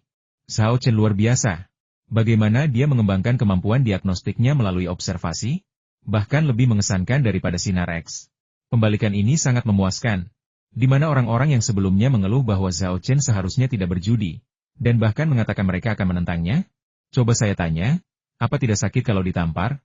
Lihat, Direktur rumah sakit membungkuk kepada Zhao Chen untuk meminta maaf dan mengungkapkan rasa terima kasihnya. Haha, dia pasti ketakutan dengan kemampuan diagnostik Zhao Chen. Pada saat ini, Kojiro Mori tersadar dari keterkejutannya dan, karena takut Zhao Chen akan membuatnya memenuhi taruhan, mencoba menyelinap keluar dari ruang rapat dan mencari tempat untuk bersembunyi sementara semua orang masih terkejut dan bersorak. Meskipun melakukan ini pasti akan membuatnya pengecut, itu masih lebih baik daripada berlutut di depan umum dan memanggil pengobatan tradisional Tiongkok Bapak, kan? Kalau dia melakukan itu, dia akan menjadi aib bagi pengobatan Kampo. Kalau begitu, Dia tidak akan punya cara untuk bertahan hidup di komunitas pengobatan Kampo. Kojiro Mori, yang berjongkok rendah dan menundukkan kepala, baru saja berlari ke pintu ruang rapat dan hendak pergi ketika ia dihalangi oleh seseorang. Saat mendongak, dia melihat bahwa orang yang menghalangi jalannya adalah Zhao Chen. Kojiro Mori terkejut dan berpikir dalam hati, aku celaka. Zhao Chen menatapnya dan bertanya, Tuan Mori, Anda mau kemana? Apakah Anda lupa masih ada satu hal yang belum Anda lakukan? Apa itu? Kojiro Mori memaksakan senyum, tetapi lebih mirip seringai. Ia memohon dengan lembut, Tuan Zhao, Anda orang Tionghoa punya pepatah lama, maafkan dan lupakan. Zhao Chen mencibir, oh, jadi kau tahu pepatah, maafkan dan lupakan? Tapi pepatah itu untuk manusia. Kau hanya binatang buas, bahkan bukan manusia. Baiklah, cukup omong kosongnya, cepat penuhi taruhanmu, berlutut dan panggil ayah pengobatan tradisional Tiongkok. Kojiro Mori tidak mau melakukan itu. Ia ingin mendorong Zhao Chen ke samping dan melarikan diri. Namun, tepat saat ia hendak melakukannya, ia merasakan aura kuat yang terpancar dari Zhao Chen. Tiba-tiba, ia merasa seperti sedang diincar oleh sejenis monster mengerikan, dan sebuah pikiran muncul di benaknya jika ia tidak melakukan apa yang dikatakan Zhao Chen, ia mungkin akan dibunuh. Kojiro Mori langsung meringkuk ketakutan, kakinya lemas, lalu berlutut dengan suara gedebuk, sambil berkata dengan pucat, Bapak pengobatan tradisional Tiongkok. Zhao Chen menggelengkan kepalanya, suaranya terlalu pelan, aku tidak bisa mendengarnya. Karena tidak punya pilihan lain, Kojiro Mori hanya bisa meninggikan suaranya ayah pengobatan tradisional Tiongkok. Masih terlalu sepi. Suara Zhao Chen tiba-tiba berubah dingin, membuat Kojiro Mori menggigil. Ia menggertakkan gigi, mengerahkan seluruh tenaganya, dan berteriak, ayah, pengobatan tradisional Tiongkok. Zhao Chen mengangguk puas, lalu berkata, kami, para praktisi pengobatan tradisional Tiongkok, tidak membutuhkan anak yang tidak berbakti dan tidak tahu malu sepertimu. Zhao Chen benar. Kami, praktisi pengobatan tradisional Tiongkok, tidak menginginkan anak sepertimu, sahut Yang Jingbo. Wajah Mori Kojiro sehitam jelaga setelah diejek oleh kedua pria itu. Ia berpikir, kalau kau tidak mau aku jadi anakmu, kenapa kau menyuruhku memanggil ayah pengobatan tradisional Tiongkok? Bukankah kau hanya ingin tahu? Para penonton di siaran langsung terhibur oleh sandiwara Zhao Chen dan Yang Jingbo, membanjiri layar dengan 666 dan sambil tertawa mengirimkan komentar seperti, benar, kami tidak menginginkan anak seperti itu. Dan hahaha, lihat wajah Mori Kojiro, benar-benar mengerikan. Apa ada jenius akademis di sini? Mari kita hitung seberapa besar trauma psikologis Mori Kojiro. Kojiro Mori bangkit dari tanah, memelototi Zhao Chen, dan berkata, aku sudah berlutut dan berteriak, bolehkah aku pergi sekarang? Maaf, kamu belum bisa pergi. Zhao Chen mengambil ranselnya. Dan di balik ransel itu, dia membuka cincin penyimpanannya dan mengeluarkan sebuah USB drive dan sebuah buku rekening. Apakah USB drive ini terlihat familiar? Kojiro Mori terdiam, menyadari bahwa USB di tangan Zhao Chen tampak sangat mirip dengan yang ia sayangi di rumah. Keringat dingin mengucur deras di sekujur tubuhnya saat ia berpikir, mungkinkah? Mustahil, dia takkan pernah bisa memiliki USB-ku. Kata-kata Zhao Chen selanjutnya membuatnya merinding. Seolah-olah ia telah tercebur ke dalam gua es Din. Tuan Kagawa, tolong hubungi polisi. USB drive ini berisi rekaman kejahatan Kojiro Mori yang menganiaya dan memperkosa anak di bawah umur. Apa? Serangan tidak senonoh atau pemerkosaan terhadap anak di bawah umur? Semua orang di dalam dan luar ruang konferensi terkejut. Ini kejahatan berat. Jika apa yang dikatakan Zhao Chen benar, maka Kojiro Mori sudah tamat. Meskipun Kojiro Mori adalah kaki tangan, Masaki Kagawa dan yang lainnya tidak berani melindunginya dalam kasus ini. Setelah meninjau video dan foto di USB drive, mereka segera menghubungi polisi dan menahan Kojiro Mori. Polisi tiba dengan cepat, dan Kojiro Mori dibawa pergi. Yang menantinya bukan hanya penjara, tetapi juga masa depan yang hancur. Sekalipun ia tidak mati, hidupnya akan lebih buruk daripada kematian. Saat ia meninggalkan rumah sakit, banyak dokter dan pasien mengejarnya, meludahinya, memaki-makinya, bahkan menyerangnya secara fisik. Bahkan para praktisi pengobatan tradisional Tiongkok pun tak terkecuali. Tindakan Kojiro Mori telah benar-benar mempermalukan profesi pengobatan tradisional Tiongkok. Zhao Chen awalnya bermaksud menyerahkan buku-buku rekening kepada polisi, tetapi akhirnya tidak melakukannya. Di Jepang, Yakuza memiliki hubungan yang rumit dengan polisi. Jika buku besar ini diserahkan kepada polisi, kemungkinan besar akan segera jatuh kembali ke tangan pemimpin Yakuza. Oleh karena itu, Zhao Chen memutuskan untuk mempublikasikan isi buku besar tersebut secara daring setelah tantangan berakhir. Selama hal ini memicu diskusi luas, bahkan jika pemimpin Yakuza memiliki kekuatan yang sangat besar, ia akan tamat. Memberikan suap kepada pejabat pemerintah tidak diizinkan di negara manapun. Setelah menyimpan buku besarnya, Zhao Chen menoleh ke Kagawa Masaki dan berkata, Tuan Kagawa, Bisakah kita mulai kompetisi keterampilan bedahnya? Baiklah. Kagawa Masaki menarik napas dalam-dalam, melupakan masalah Morikojiro, lalu memberi isyarat tolong. Tolong kembali ke klinik medis Kagawa bersamaku. Saat keluar dari rumah sakit, Kagawa Masaki menyemangati dirinya sendiri. Saya tidak bisa mengalahkan Zhao Chen dalam diagnosis visual, tetapi saya harus menang dalam teknik bedah. Teknik pisau pengangkat tulang aliran Kagawa kami adalah salah satu teknik bedah terbaik, tidak hanya dalam pengobatan Kampo, tetapi juga dalam pengobatan barat. Kompetisi yang saya rancang akan menunjukkan dengan sangat baik kekuatan teknik pisau pengangkat tulang. Dan pembedahan dalam pengobatan tradisional Tiongkok telah lama menurun. Sehebat apapun Zhao Chen mempelajarinya, dia tidak mungkin lebih kuat dari teknik pisau pengangkat tulang aliran Kagawa saya. Tentu saja, saya tidak boleh gegabah. Saya harus mengerahkan segenap kemampuan saya nanti agar tidak kalah karena meremehkan lawan. Seperti dalam kompetisi diagnosis visual. Dia mengarang alasan kekalahannya dari Zhao Chen dalam tes diagnostik. Sebenarnya, kekalahannya bukan karena meremehkan lawannya. Itu hanya masalah keterampilan yang kurang. Direktur rumah sakit dan para dokter spesialis mengantar semua orang keluar dari rumah sakit. Namun, mereka tidak mengantar Kagawa Masaki dan yang lainnya. Mereka mengantar Zhao Chen. Sebelum berpisah, direktur sekali lagi membungkuk dalam-dalam kepada Zhao Chen, berterima kasih atas bantuannya. Ketika para tabib pengobatan tradisional Tiongkok, termasuk Kagawa Masaki, menyaksikan kejadian ini, mereka hampir meledak amarah. Mereka benar-benar ingin mencengkeram kerah baju dekan dan bertanya, "Kamu di pihak siapa? Kenapa kamu begitu hormat dan sopan kepada Zhao Chen, si musuh ini?" Bus mulai melaju dan meninggalkan rumah sakit. Direktur rumah sakit dan para ahli melambaikan tangan hingga bus menghilang dari pandangan. Di dalam bus, YPI memanfaatkan kesempatan untuk mewawancarai Zhao Chen. "Zhao Chen, selamat atas kemenanganmu dalam kompetisi diagnosis observasi. Bisakah kamu menjelaskan mengapa kamu bisa mendiagnosis penyakit ini hanya dengan melihat sekilas keluar bangsal pada kompetisi diagnosis observasi sebelumnya? Ini sangat berbeda dari metode diagnosis observasi yang kita kenal, dan sungguh menakjubkan. Sungguh luar biasa." Ini adalah pertanyaan yang membuat semua orang penasaran. Bus pun hening. Baik Yang Jingbo dan rombongannya, maupun praktisi pengobatan tradisional Tiongkok seperti Kagawa Masaki, semua orang mengalihkan pandangan mereka kepada Zhao Chen, menunggu jawabannya. "Anda bilang metode diagnosis saya melalui observasi itu luar biasa. Saya setuju. Tapi kalau dibilang belum pernah ada, saya tidak setuju." Zhao Chen tersenyum dan berkata, "Sebenarnya, kita semua orang Tiongkok pernah melihat metode diagnosis seperti ini sebelumnya."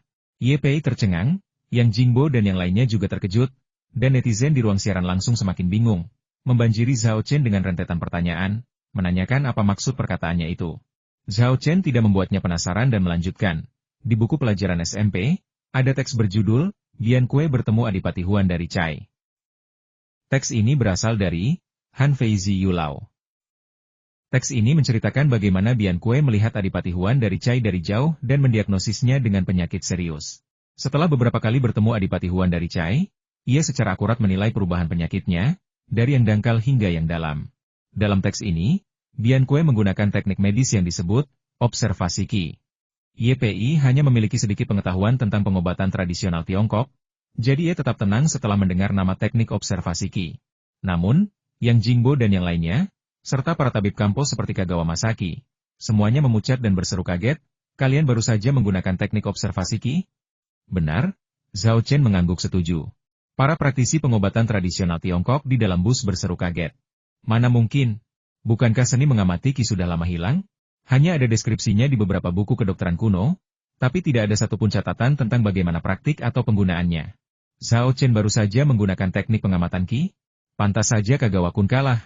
Harus saya akui, metode diagnostik Zhao Chen persis sama dengan mengetahui penyakit dengan melihat ke kejauhan yang dijelaskan dalam kitab-kitab kuno. Mungkinkah ia benar-benar menggunakan seni mengamati Qi? Di mana ia mempelajari teknik pengobatan ajaib yang telah hilang selama bertahun-tahun ini? Jika memang itu seni mengamati Qi, maka kekalahan Kagawa Kun sungguh tidak adil. Meskipun 8 metode pengamatan aliran Kagawa sangat kuat, metode-metode itu masih jauh lebih rendah daripada teknik pengamatan Qi dari tabib legendaris Bian Kue. Saya pikir pengobatan Tiongkok modern telah menyia-nyiakan fondasinya, tetapi saya tidak menyangka esensinya masih utuh. Sayangnya, unta yang kelaparan pun lebih besar daripada kuda. Meskipun praktisi pengobatan tradisional Tiongkok secara lisan meremehkan pengobatan tradisional Tiongkok, mereka sebenarnya memiliki pemahaman yang mendalam tentangnya. Banyak buku dan fragmen medis yang telah hilang di Tiongkok ini berada dalam kepemilikan mereka. Selain yang dijarah selama pertempuran bertahun-tahun yang lalu, banyak lagi yang dicuri oleh mereka melalui berbagai cara. Berkat buku-buku dan pengetahuan pengobatan tradisional Tiongkok inilah pengobatan Kampo mampu berkembang hingga ke keadaan saat ini. Oleh karena itu, tidak mengherankan jika dokter Kampo seperti Kagawa Masashi mengetahui seni mengamati Qi. Yang Jingbo juga terkejut dengan kemampuan Zhao Chenhui dalam mengamati Qi. Tetapi setelah memikirkannya lagi, dia merasa lega. Menurutnya, kemampuan Zhao Chen dalam mengamati Qi pastilah diajarkan oleh seseorang yang ingin menjadi dukun. Guru agung ini bahkan memiliki kitab suci kedokteran yang telah hilang selama 1000 tahun, Huang Di Wai Jing. Apa yang aneh dari pengetahuannya tentang seni mengamati Qi? Setelah mendengarkan apa yang dikatakan orang-orang di sekitarnya, YPI menyadari bahwa Zhao Chen sedang menggunakan jurus dewa legendaris yang telah hilang selama 1000 tahun. Ia sangat gembira. Ini benar-benar berita yang sangat menarik. Setelah bertanya tentang teknik observasi Qi, dia bertanya, ngomong-ngomong, Zhao Chen, dari mana kamu mendapatkan USB drive yang merekam bukti kejahatan Kojiro Mori? Ini adalah pertanyaan yang membuat semua orang penasaran. Zhao Chen baru pertama kali bertemu Kojiro Mori. Jadi bagaimana mungkin dia tahu tentang perbuatan keji yang dilakukan pria itu? Dan bagaimana dia bisa mendapatkan bukti sekuat itu? Ini sungguh tidak masuk akal. Zhao Chen sudah memikirkan solusinya. Ia menunjuk Midobi Zenjiu dan menyerahkan tanggung jawab kepadanya. Terima kasih kepada teman saya, seorang detektif swasta Jepang, yang diam-diam menyelidiki Kojiro Mori. Dialah yang memberi saya USB drive itu. Apa yang bisa dikatakan kota Midobi? Ia hanya bisa pasrah menerima kesalahannya. Dua pertanyaan yang ada di benak orang-orang pun terjawab. Percaya atau tidak, setidaknya ada penjelasan yang masuk akal. Setelah wawancara selesai, bus kembali ke pintu masuk klinik Fakultas Kedokteran Kagawa. Yang mengejutkan semua orang, sejumlah besar wartawan telah berkumpul di depan klinik. Begitu Zhao Chen keluar dari mobil, ia dikerumuni para wartawan. Di antaranya adalah orang-orang dari stasiun televisi dan surat kabar Jepang, serta orang-orang yang datang dari jauh di Tiongkok. Semuanya ingin mewawancarai Zhao Chen. Melihat ini, Yang Jingbo buru-buru memimpin anak buahnya untuk mengawal Zhao Chen ke klinik, dan berkata dengan lantang, Zhao Chen akan segera bertanding. Jika ada masalah, kita bisa membicarakannya setelah pertandingan. Sekarang, tolong beri jalan dan jangan halangi Zhao Chen. Mendengar hal ini, para reporter Tiongkok segera memberi jalan, takut mengganggu penampilan Zhao Chen. Para reporter Jepang tidak mau bergerak, tetapi Honeona, Lee Sung-ho, dan Midobi Jinkyu melangkah maju dan dengan lembut menabrak mereka, menyebabkan mereka tersandung dan terpaksa memberi jalan. Ketika Zhao Chen memasuki klinik, dia melihat dua meja operasi ditempatkan di tengah klinik. Kagawa Masaki mengikutinya ke klinik, wajahnya sangat pucat. Para reporter, baik dari Tiongkok maupun Jepang, semuanya fokus mewawancarai Zhao Chen Qiu, sama sekali mengabaikan praktisi pengobatan tradisional Tiongkok yang ternama itu. Sesekali, beberapa reporter, karena tidak mampu mendekati Zhao Chen Qiu, mengarahkan mikrofon mereka kepadanya, tetapi mereka hanya bertanya tentang perasaannya setelah kalah, dan apakah ia akan kalah lagi di pertandingan berikutnya. Ini benar-benar seperti menabur garam pada luka. Jika bukan karena takut akan akibat negatifnya, Kagawa Masaki pasti akan sangat marah hingga ingin memukul seseorang. Reporter-reporter ini makin parah dari tahun ke tahun. Pikir Kagawa Masaki sambil berteriak pada murid-muridnya, ngapain kalian semua berdiri di sana? Cepat jaga ketertiban dan usir orang-orang yang tidak penting dari klinik. Kompetisi keterampilan bedah akan segera dimulai. Perilaku macam apa ini? Bikin ribut-ribut begini? Bagaimana kalau sampai mengganggu kinerja keterampilan medis? Para murid sekolah Siang Cuan dimarahi habis-habisan dan dilarikan untuk menjaga ketertiban. Menjaga semua wartawan tetap di luar klinik. Hanya YPI dan beberapa orang dari Sishu TV, yang merupakan wartawan pendamping Zhao Chen, yang diizinkan masuk ke klinik untuk merekam. Tetapi mereka juga diminta untuk diam atau akan dikeluarkan dari klinik. Kagawa Masaki melangkah ke meja operasi di sebelah kiri, menunjuk meja operasi di sebelah kanan, dan berkata kepada Zhao Chen, Tuan Zhao, tolong periksa peralatan bedah di atas meja dan lihat apakah ada masalah. Tidak perlu, kata Zhao Chen. Saya yakin di depan begitu banyak wartawan. Bahkan jika Anda ingin melakukan sesuatu, Anda tidak akan punya nyali. Dia benar sekali. Para murid aliran Kagawa memang sempat mempertimbangkan untuk mengutak-atik instrumen bedah saat mempersiapkannya. Tetapi kedatangan tiba-tiba sekelompok besar reporter memaksa mereka untuk mengurungkan niat tersebut. Jika tidak, jika mereka ketahuan dan beritanya tersiar, reputasi aliran Kagawa pasti akan hancur. Baiklah. Sekarang mari kita adakan kompetisi keterampilan bedah. Kompetisi ini terdiri dari 3 bagian. Bagian pertama adalah tentang kecepatan dan ketepatan. Kata Kagawa Masaki, sambil mengambil pisau bedah dan menunjuk sepotong daging babi di meja operasi. Metodenya sangat sederhana. Di meja operasi, masing-masing dari kami memiliki sepotong daging babi dengan ukuran yang sama. Potong menjadi 12 bagian. Siapapun yang melakukannya dalam waktu tersingkat dan memotong daging babi dengan ukuran dan bentuk yang paling seragam memenangkan bagian pertama. Baiklah, Zhao Chen mengangguk setuju. Aku pergi dulu. Kagawa Masaki bertekad untuk membuktikan dirinya dan juga ingin memberi Zhao Chen kesulitan. Namun, Zhao Chen tetap tidak berkomitmen, tersenyum, dan menjawab, tidak masalah. Kagawa Masaki menarik napas dalam-dalam, namun alih-alih bergerak, ia menutup matanya dan menyesuaikan kondisinya. Sementara itu, para reporter yang terpaksa berdiri di luar klinik mulai memasang kamera mereka.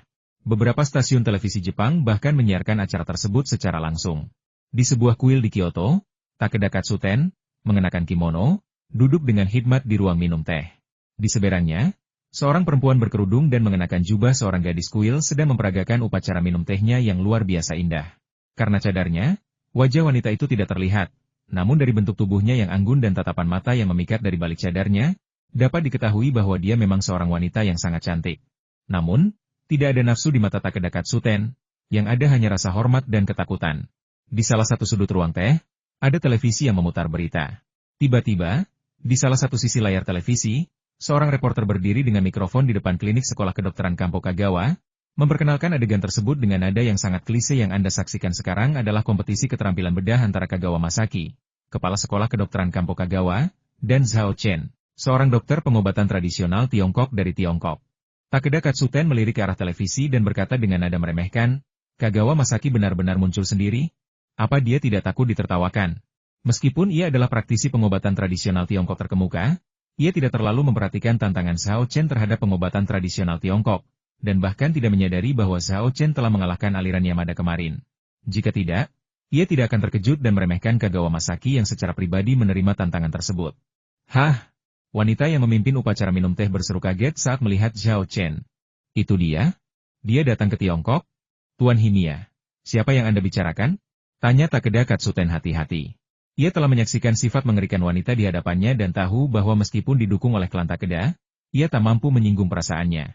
Karena itu, ia selalu sangat berhati-hati di hadapan wanita itu, dan itulah sebabnya ia terhindar dari godaan dan dilahap olehnya tumpukan tulang-tulang putih di gua di belakang kuil. Semuanya tertinggal setelah dimakan wanita itu. Dokter pengobatan tradisional Tiongkok itu bernama Zhao Chen, jawab wanita itu. Kau kenal dia? Tanya Takeda Katsuten dengan heran. Wanita itu berkata, saya pergi ke Tiongkok bersama Haruto Kawashima sebelum tahun baru dan bertemu pria ini di sana. Kawashima Haruto? Takeda Katsuten awalnya terkejut. Lalu, mengingat kematian Kawashima Haruto karena penyakit aneh, ia tak kuasa menahan diri untuk tidak bergidik. Sepertinya Kawashima Haruto tidak tertular penyakit aneh, melainkan telah dimakan oleh orang di hadapannya. Wanita yang bermarga Himiko ini tidak lain adalah Reiko, mantan guru wanita tulang. Nama aslinya adalah Himerei. Tepat pada saat itu, tatapannya menajam saat dia melihat wanita tulang di televisi. Himerei merenung dalam hati, aku selalu mengira Honeona sudah mati, tapi aku tak pernah menyangka dia telah menaklukkannya. Dan dilihat dari aura Honeona, dia tampaknya jauh lebih kuat daripada saat bersamaku. Tanpa menyadari pikiran Himerei, Takeda Katsuten melihat Himerei yang fokus pada pertandingan dan kebencian yang dipendamnya terhadap Zhao Chen, berkata, teknik penghilangan tulang yang diwariskan dalam keluarga Kagawa Masaki termasuk yang terbaik dalam teknik pisau bedah. Anak bernama Zhao Chen ini jelas-jelas melebih-lebihkan dirinya sendiri dengan membandingkan keterampilan pisau dengannya. Dia ditakdirkan untuk kalah. Kau salah. Himerei menggeleng. Yang kalah pasti Kagawa Masaki. Apa? Takeda Katsuten tampak terkejut. Kalau orang lain yang mengucapkan kata-kata itu, ia pasti sudah mulai mengejeknya. Tapi karena Himiko yang mengucapkannya, meskipun ia merasa jijik, ia tak berani menunjukkannya. Katsuten Takeda berasumsi bahwa Himerei tidak menyadari kehebatan Kagawa Masaki. Jadi ia tersenyum dan memperkenalkannya, Tuan Hime, Anda tidak tahu bahwa keahlian bedah Kagawa Masaki tidak hanya terbaik di bidang kedokteran Kampo, tetapi juga termasuk yang terbaik di bidang bedah dunia. Meskipun Zhao Chen memiliki bakat dan keberuntungan, dan berhasil mengalahkan Kawashima Haruto di Shanghai, mustahil baginya untuk melampaui Kagawa Masaki dalam keahlian bedah. Himerei meliriknya, tatapannya dingin. Kau pikir aku bicara omong kosong? Takeda Katsuten terkejut dan berkeringat dingin. Ia buru-buru menundukkan kepala dan mengakui kesalahannya. Saya tidak berani. Tuan Himia, saya sama sekali tidak punya pikiran seperti itu. Baiklah. Himerei menyerahkan secangkir teh yang baru diseduh kepada Takeda Katsuten. Silakan minum. Saya yakin hasilnya akan segera jelas. Himerei mengetahui identitas Zhao Chen sebagai seorang kultivator. Bagi seorang kultivator, keterampilan medisnya mungkin tidak sebaik keterampilan seorang dokter yang terampil dan berpengalaman. Tetapi jika menyangkut keterampilan menggunakan pisau itu sama saja dengan berjalan ke garis tembak. Tidak peduli seberapa baik orang biasa berlatih ilmu pedang, bagaimana mungkin mereka bisa melampaui seorang kultivator? Tanpa menyadari situasi ini, Takeda Katsuten hanya bisa bertanya-tanya mengapa Himerei begitu percaya pada Zhao Chen. Maka, ia mulai menonton kompetisi keterampilan medis yang awalnya ia anggap remeh. Pada saat ini, Kagawa Masaki juga menyesuaikan keadaannya, tiba-tiba membuka matanya, dan tangan kanannya yang memegang pisau bedah juga terulur pada saat ini, dengan cahaya pisau yang tajam, dan dengan kecepatan kilat, memotong daging babi menjadi 12 potong. Setiap potong berukuran kurang lebih sama dengan hanya beberapa perbedaan kecil. 5 detik. Petugas yang bertugas mencatat waktu segera mengumumkan waktu yang dibutuhkan Kagawa Masaki. Bersamaan dengan itu, seorang murid dari sekolah Kagawa dengan hati-hati mengambil 12 potong daging babi dan menunjukkannya kepada semua orang. Khususnya, mereka memastikan untuk merekam para reporter dengan kamera di luar klinik. Luar biasa. Ke-12 potong daging babi ini praktis identik, terbuat dari cetakan yang sama. Kecuali beberapa perbedaan kecil, semuanya hampir persis sama. Memotong daging babi seperti ini dalam 5 detik dengan pisau bedah sungguh cepat dan tepat. Kagawa Masaki benar-benar pantas disebut ahli bedah terkuat di dunia kedokteran Kampo. Giliran Zhao Chen hampir tiba, aku sangat gugup. Aku penasaran seberapa hebat ilmu pedang Zhao Chen, dan apakah dia bisa mengalahkan Kagawa Masaki? Para praktisi pengobatan tradisional Tiongkok, reporter, dan penonton dalam siaran langsung semuanya terkesima dan berdiskusi tentang hal ini. Sementara itu, di sebuah kuil di Kyoto, Takeda Katsuten juga memuji, ilmu pedang Kagawa Masashi telah berkembang pesat. Sangat sulit bagi Takeda Katsuten yang sombong dan arogan untuk mengucapkan kalimat seperti itu. Jika Kagawa Masashi ada di sini dan mendengarnya, dia pasti akan sangat gembira. Himerei terkekeh dingin 2 kali dan berkata, teruslah menonton. Zhao, giliranmu. Kagawa Masaki meletakkan pisau bedahnya, berbalik ke samping, dan memberi isyarat kepada Zhao Chen untuk melanjutkan. Oke. Zhao Chen mengangguk, mengambil pisau bedah. Tanpa persiapan apapun, pisau bedah itu menyala, dan daging babi di atas meja dipotong menjadi 12 bagian dengan suara wus. Tindakan Zhao Chen begitu cepat sehingga semuanya berakhir sebelum seorang pun sempat bereaksi, dan orang yang bertugas mengatur waktu bahkan tidak sempat menekan stopwatch. Apa yang telah terjadi? Sepertinya Zhao Chen telah menggunakan pisau. Astaga, dia sudah memotong daging babi menjadi 12 potong? Cepat sekali. Aku bahkan tidak melihatnya dengan jelas. Aku juga tidak melihatnya dengan jelas. Kecepatannya memotong daging babi itu jelas lebih cepat daripada Kawashima Haruto. Aku hanya tidak tahu apakah 12 potong daging babi yang dipotongnya serapi dan serapuh Kawashima Haruto.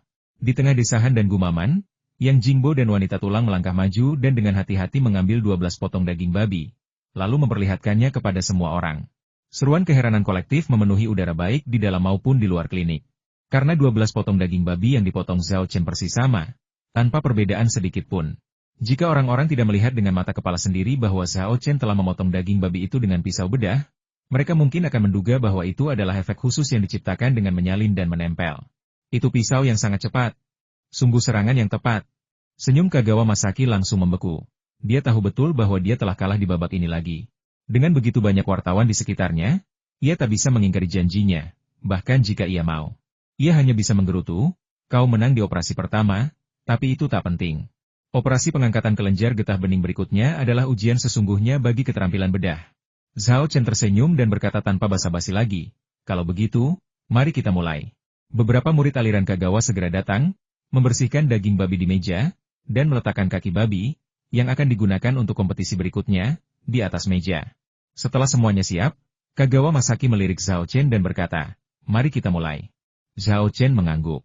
Kali ini, ia tidak menunggu Kagawa Masaki selesai sebelum memulai. Sebaliknya, ia dan Kagawa Masaki mengambil pisau bedah dan memulai prosedur pengangkatan kelenjar getah bening. Dengan tangan kirinya, Zhao Chen meraba paha babi itu dan, dengan kemampuan palpasinya yang hebat, segera mendiagnosis lokasi kelenjar getah bening. Dengan tangan kanannya, ia menggunakan pisau bedah untuk membuat sayatan kecil di dekat kelenjar getah bening. Ia kemudian meletakkan pisau bedah, mengambil gunting bedah, memasukkannya ke dalam luka, memotong kelenjar getah bening menjadi beberapa bagian, lalu mengangkatnya secara terpisah dengan forsep bedah. Seluruh prosesnya lancar dan anggun, memberikan orang-orang kesan keindahan surgawi, seolah-olah Zhao Chen tidak sedang melakukan operasi, melainkan menciptakan sebuah karya seni. Melalui observasi dan palpasi, Zhao Chen memastikan bahwa semua kelenjar getah bening telah diangkat. Kemudian, ia meletakkan forsep bedah, mengambil jarum dan benang, lalu dengan tangan yang bergerak seperti kupu-kupu, ia dengan terampil menjahit luka tersebut. Operasi Zhao Chen kini telah selesai. Pada saat yang sama, Masashi Kagawa baru saja membuka lukanya dengan pisau bedah. Ketika melihat Zhao Chen menyelesaikan operasi pengangkatan kelenjar getah bening begitu cepat, Kagawa Masaki terkejut, Tetapi untungnya, dia berpengalaman dan tidak kehilangan ketenangannya.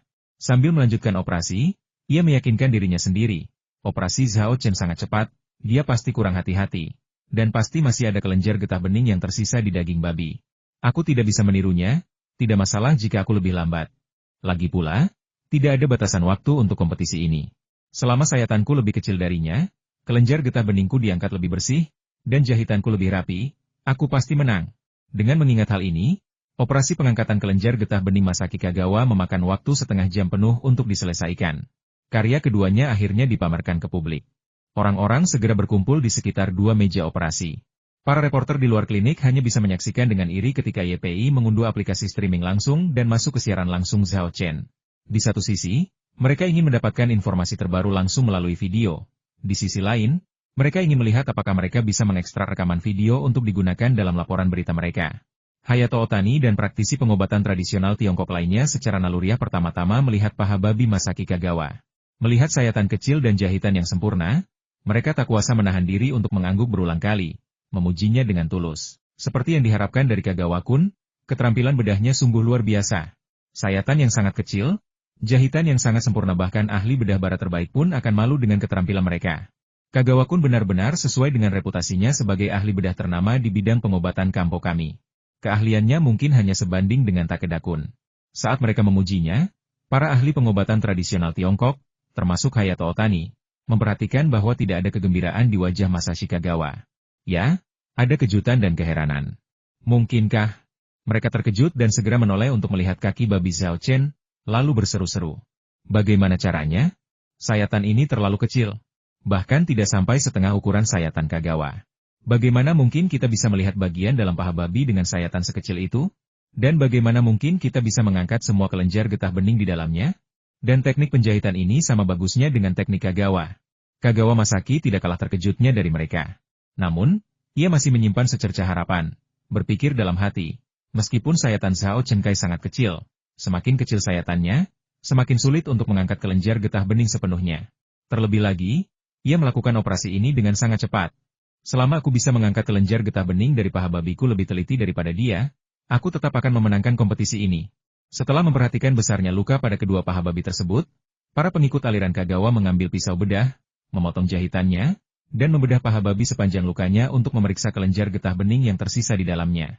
Pada kaki babi Masaki Kagawa, kelenjar getah bening dibersihkan dengan sangat teliti, hanya menyisakan sedikit sisa kecil. Melihat hal ini, semua praktisi pengobatan tradisional Tiongkok menghela napas lega, merasa tenang. Zhao Chen memang tak mungkin bisa membereskan masalah selengkap Kagawa Masaki. Namun, terlepas dari pemikiran ini, mereka tidak terburu-buru memuji atau menyanjung Kagawa Masaki seperti sebelumnya. Mereka telah belajar dari pengalaman memalukan di masa lalu dan tidak akan terburu-buru mengungkapkan pendapat sebelum hasil akhir diumumkan, agar tidak kehilangan muka lagi. Orang-orang mengalihkan perhatian mereka ke kaki babi milik Zhao Chen. Akhirnya, murid-murid aliran Kagawa membedah kaki babi itu. Semua orang terkejut dengan apa yang mereka lihat di dalamnya. Bagaimana ini bisa terjadi? Seru Kagawa Masaki tak percaya. Ketika Zhao Chen membedah kaki babi itu, bagian dalamnya benar-benar bersih, tanpa sedikit pun sisa kelenjar getah bening. Hayato Otani dan pakar pengobatan tradisional Tiongkok lainnya semuanya tercengang. Mereka tak pernah menyangka Zhao Chen bisa mengangkat kelenjar getah bening dengan begitu bersih. Dan semua ini dilakukan dengan sayatan sekecil itu dan waktu operasi yang begitu singkat. Zhao Chen memenangkan pertandingan ini dengan telak. Aku tak percaya. Bagaimana mungkin sayatan sekecil itu dan dalam waktu sesingkat itu bisa mengangkat semua kelenjar getah bening? Pasti masih ada beberapa kelenjar getah bening yang tersisa di dalamnya. Aku harus menemukannya. Aku benar-benar harus menemukannya. Seolah kerasukan, Kagawa Masaki menyingkirkan muridnya dan secara pribadi mengambil pisau bedah untuk membedah paha babi Zhao Chen. Namun, bahkan setelah memotong paha babi itu menjadi beberapa bagian, ia tidak dapat menemukan kelenjar getah bening yang tersisa. Tidak, sungguh tidak, aku kalah telak. Kagawa Masaki tiba-tiba merasa seluruh tenaganya terkuras, dan pisau bedahnya jatuh berdentang ke tanah. Jika muridnya tidak bereaksi cepat dan menangkapnya, ia mungkin akan jatuh berlutut seperti Yamada Takasho kemarin. Hayato Otani dan pakar pengobatan tradisional Tiongkok lainnya saling memandang dan mendesah serempak. Yang Jingbo dan yang lainnya bersorak dan merayakan. Bahkan para reporter Tiongkok di luar klinik pun bersorak dengan antusias. Kami menang. Hebat. Kemenangan Zhao Chen dalam dua pertandingan ini bahkan lebih mengesankan daripada sebelumnya. Memangnya kenapa kalau pengobatan tradisional Tiongkok pakai tipu daya? Memangnya kenapa kalau melibatkan konspirasi? Tetap saja kalah. Zhao Chen sungguh luar biasa. Hanya dalam 2 hari, ia telah mengalahkan 2 dari 9 aliran utama pengobatan tradisional Tiongkok. Awalnya, saya pikir ia hanya angan-angan untuk mengalahkan ke-9 aliran utama pengobatan tradisional Tiongkok. Tapi sekarang tampaknya hal itu sepenuhnya mungkin. Tak hanya di lokasi kejadian, netizen di ruang siaran langsung pun turut merayakan kemenangan tersebut. Kedua kemenangan hari ini diraih dengan susah payah. Taktik licik yang digunakan para praktisi pengobatan tradisional Tiongkok telah membuat mereka sangat frustrasi, membuat mereka dipenuhi kebencian. Dua kemenangan Zhao Chen yang tak terbantahkan dan gemilang memungkinkan mereka melepaskan semua amarah yang terpendam. Saat ini, mereka semua merasa sangat puas. Ketika orang-orang sedang bersenang-senang, mereka menjadi sangat murah hati. Hadiah seperti roket dan pesawat terus mengalir ke siaran langsung Zhao Chen. Jumlah suka dan bakso ikan pun tak terhitung. Saat itu, semua orang lupa akan peringatan Zhao Chen sebelumnya untuk tidak memberi hadiah, dan mereka semua dengan panik menghujaninya dengan hadiah. Seolah-olah hanya dengan cara inilah mereka dapat mengekspresikan kegembiraan dan kekaguman serta rasa hormat mereka kepada Zhao Chen. Kau mengaku kalah? Tanya Zhao Chen. Aku kalah. Kagawa Masaki mendesah. Di depan begitu banyak orang dan begitu banyak wartawan, akan lebih memalukan untuk menyangkalnya, jadi lebih baik mengakuinya saja. Baguslah kau mengakui utangmu. Zhao Chen mengangguk. Kali ini, dia tidak melakukannya sendiri. Chong Guenu memberi instruksi. Pergi dan turunkan papan nama Xian Chuan Liu. Kota Midobi tidak ingin wanita tulang melakukan pekerjaan kasar seperti ini, jadi dia segera menawarkan diri. Aku akan pergi. Setelah memperoleh persetujuan Zhao Chen, dia melangkah ke tengah klinik dan menurunkan plakat itu. Para pengikut aliran Kagawa mencoba menghentikan mereka. Tetapi Kagawa Masaki menghentikan mereka dengan berkata, kita tidak bisa menghentikan mereka. Biarkan mereka yang memilihnya. Tuan Kagawa orang yang cerdas, kata Zhao Chen sambil meliriknya. Kagawa Masaki mendengus dingin dan tidak menjawab. Midobi Zhenjiu membawa plakat itu dan berjalan di belakang Zhao Chen. Sepanjang jalan, murid-murid aliran Kagawa memelototinya dengan tajam dan meludah. Pengkhianat. Kolaborator Jepang. Midobi Shigehisa tidak peduli dengan semua ini. Ia hanya setia kepada wanita tulang, etnis dan bangsa bukanlah pertimbangan baginya. Lagi pula, pada periode negara-negara berperang yang kacau ratusan tahun yang lalu, tidak ada yang peduli dengan hal-hal seperti itu. Zhao Chen menunjuk plakat itu dan berkata, Pak Kagawa, saya sudah mengambil plakat sekolah Anda. Kalau Bapak ingin mengambilnya kembali, kirim seseorang untuk menantang saya. Kalau menang, Bapak bisa mengambilnya kembali. Tapi kalau orang yang Bapak kirim kurang terampil, jangan salahkan saya karena merusak plakat itu. Oh, ngomong-ngomong, saya punya permintaan kecil dari Pak Kagawa. Kau ingin bantuanku? Kagawa Masaki tampak terkejut, mengira dia salah dengar. Benar. Zhao Chen mengangguk sambil tersenyum. Masaki Kagawa secara naluriah ingin menolak. Kau memukulku, membuatku kehilangan muka, dan sekarang kau menginginkan bantuanku? Apa maksudmu? Kau pikir aku mudah diganggu? Kata-kata penolakan sudah hampir terucap, tetapi ia menelannya kembali. Karena Kagawa Masaki ingin tahu apa yang ingin Zhao Chen lakukan padanya, ia mengganti topik pembicaraan dan bertanya, bantuan apa yang kau butuhkan dariku? Bantuan kecil.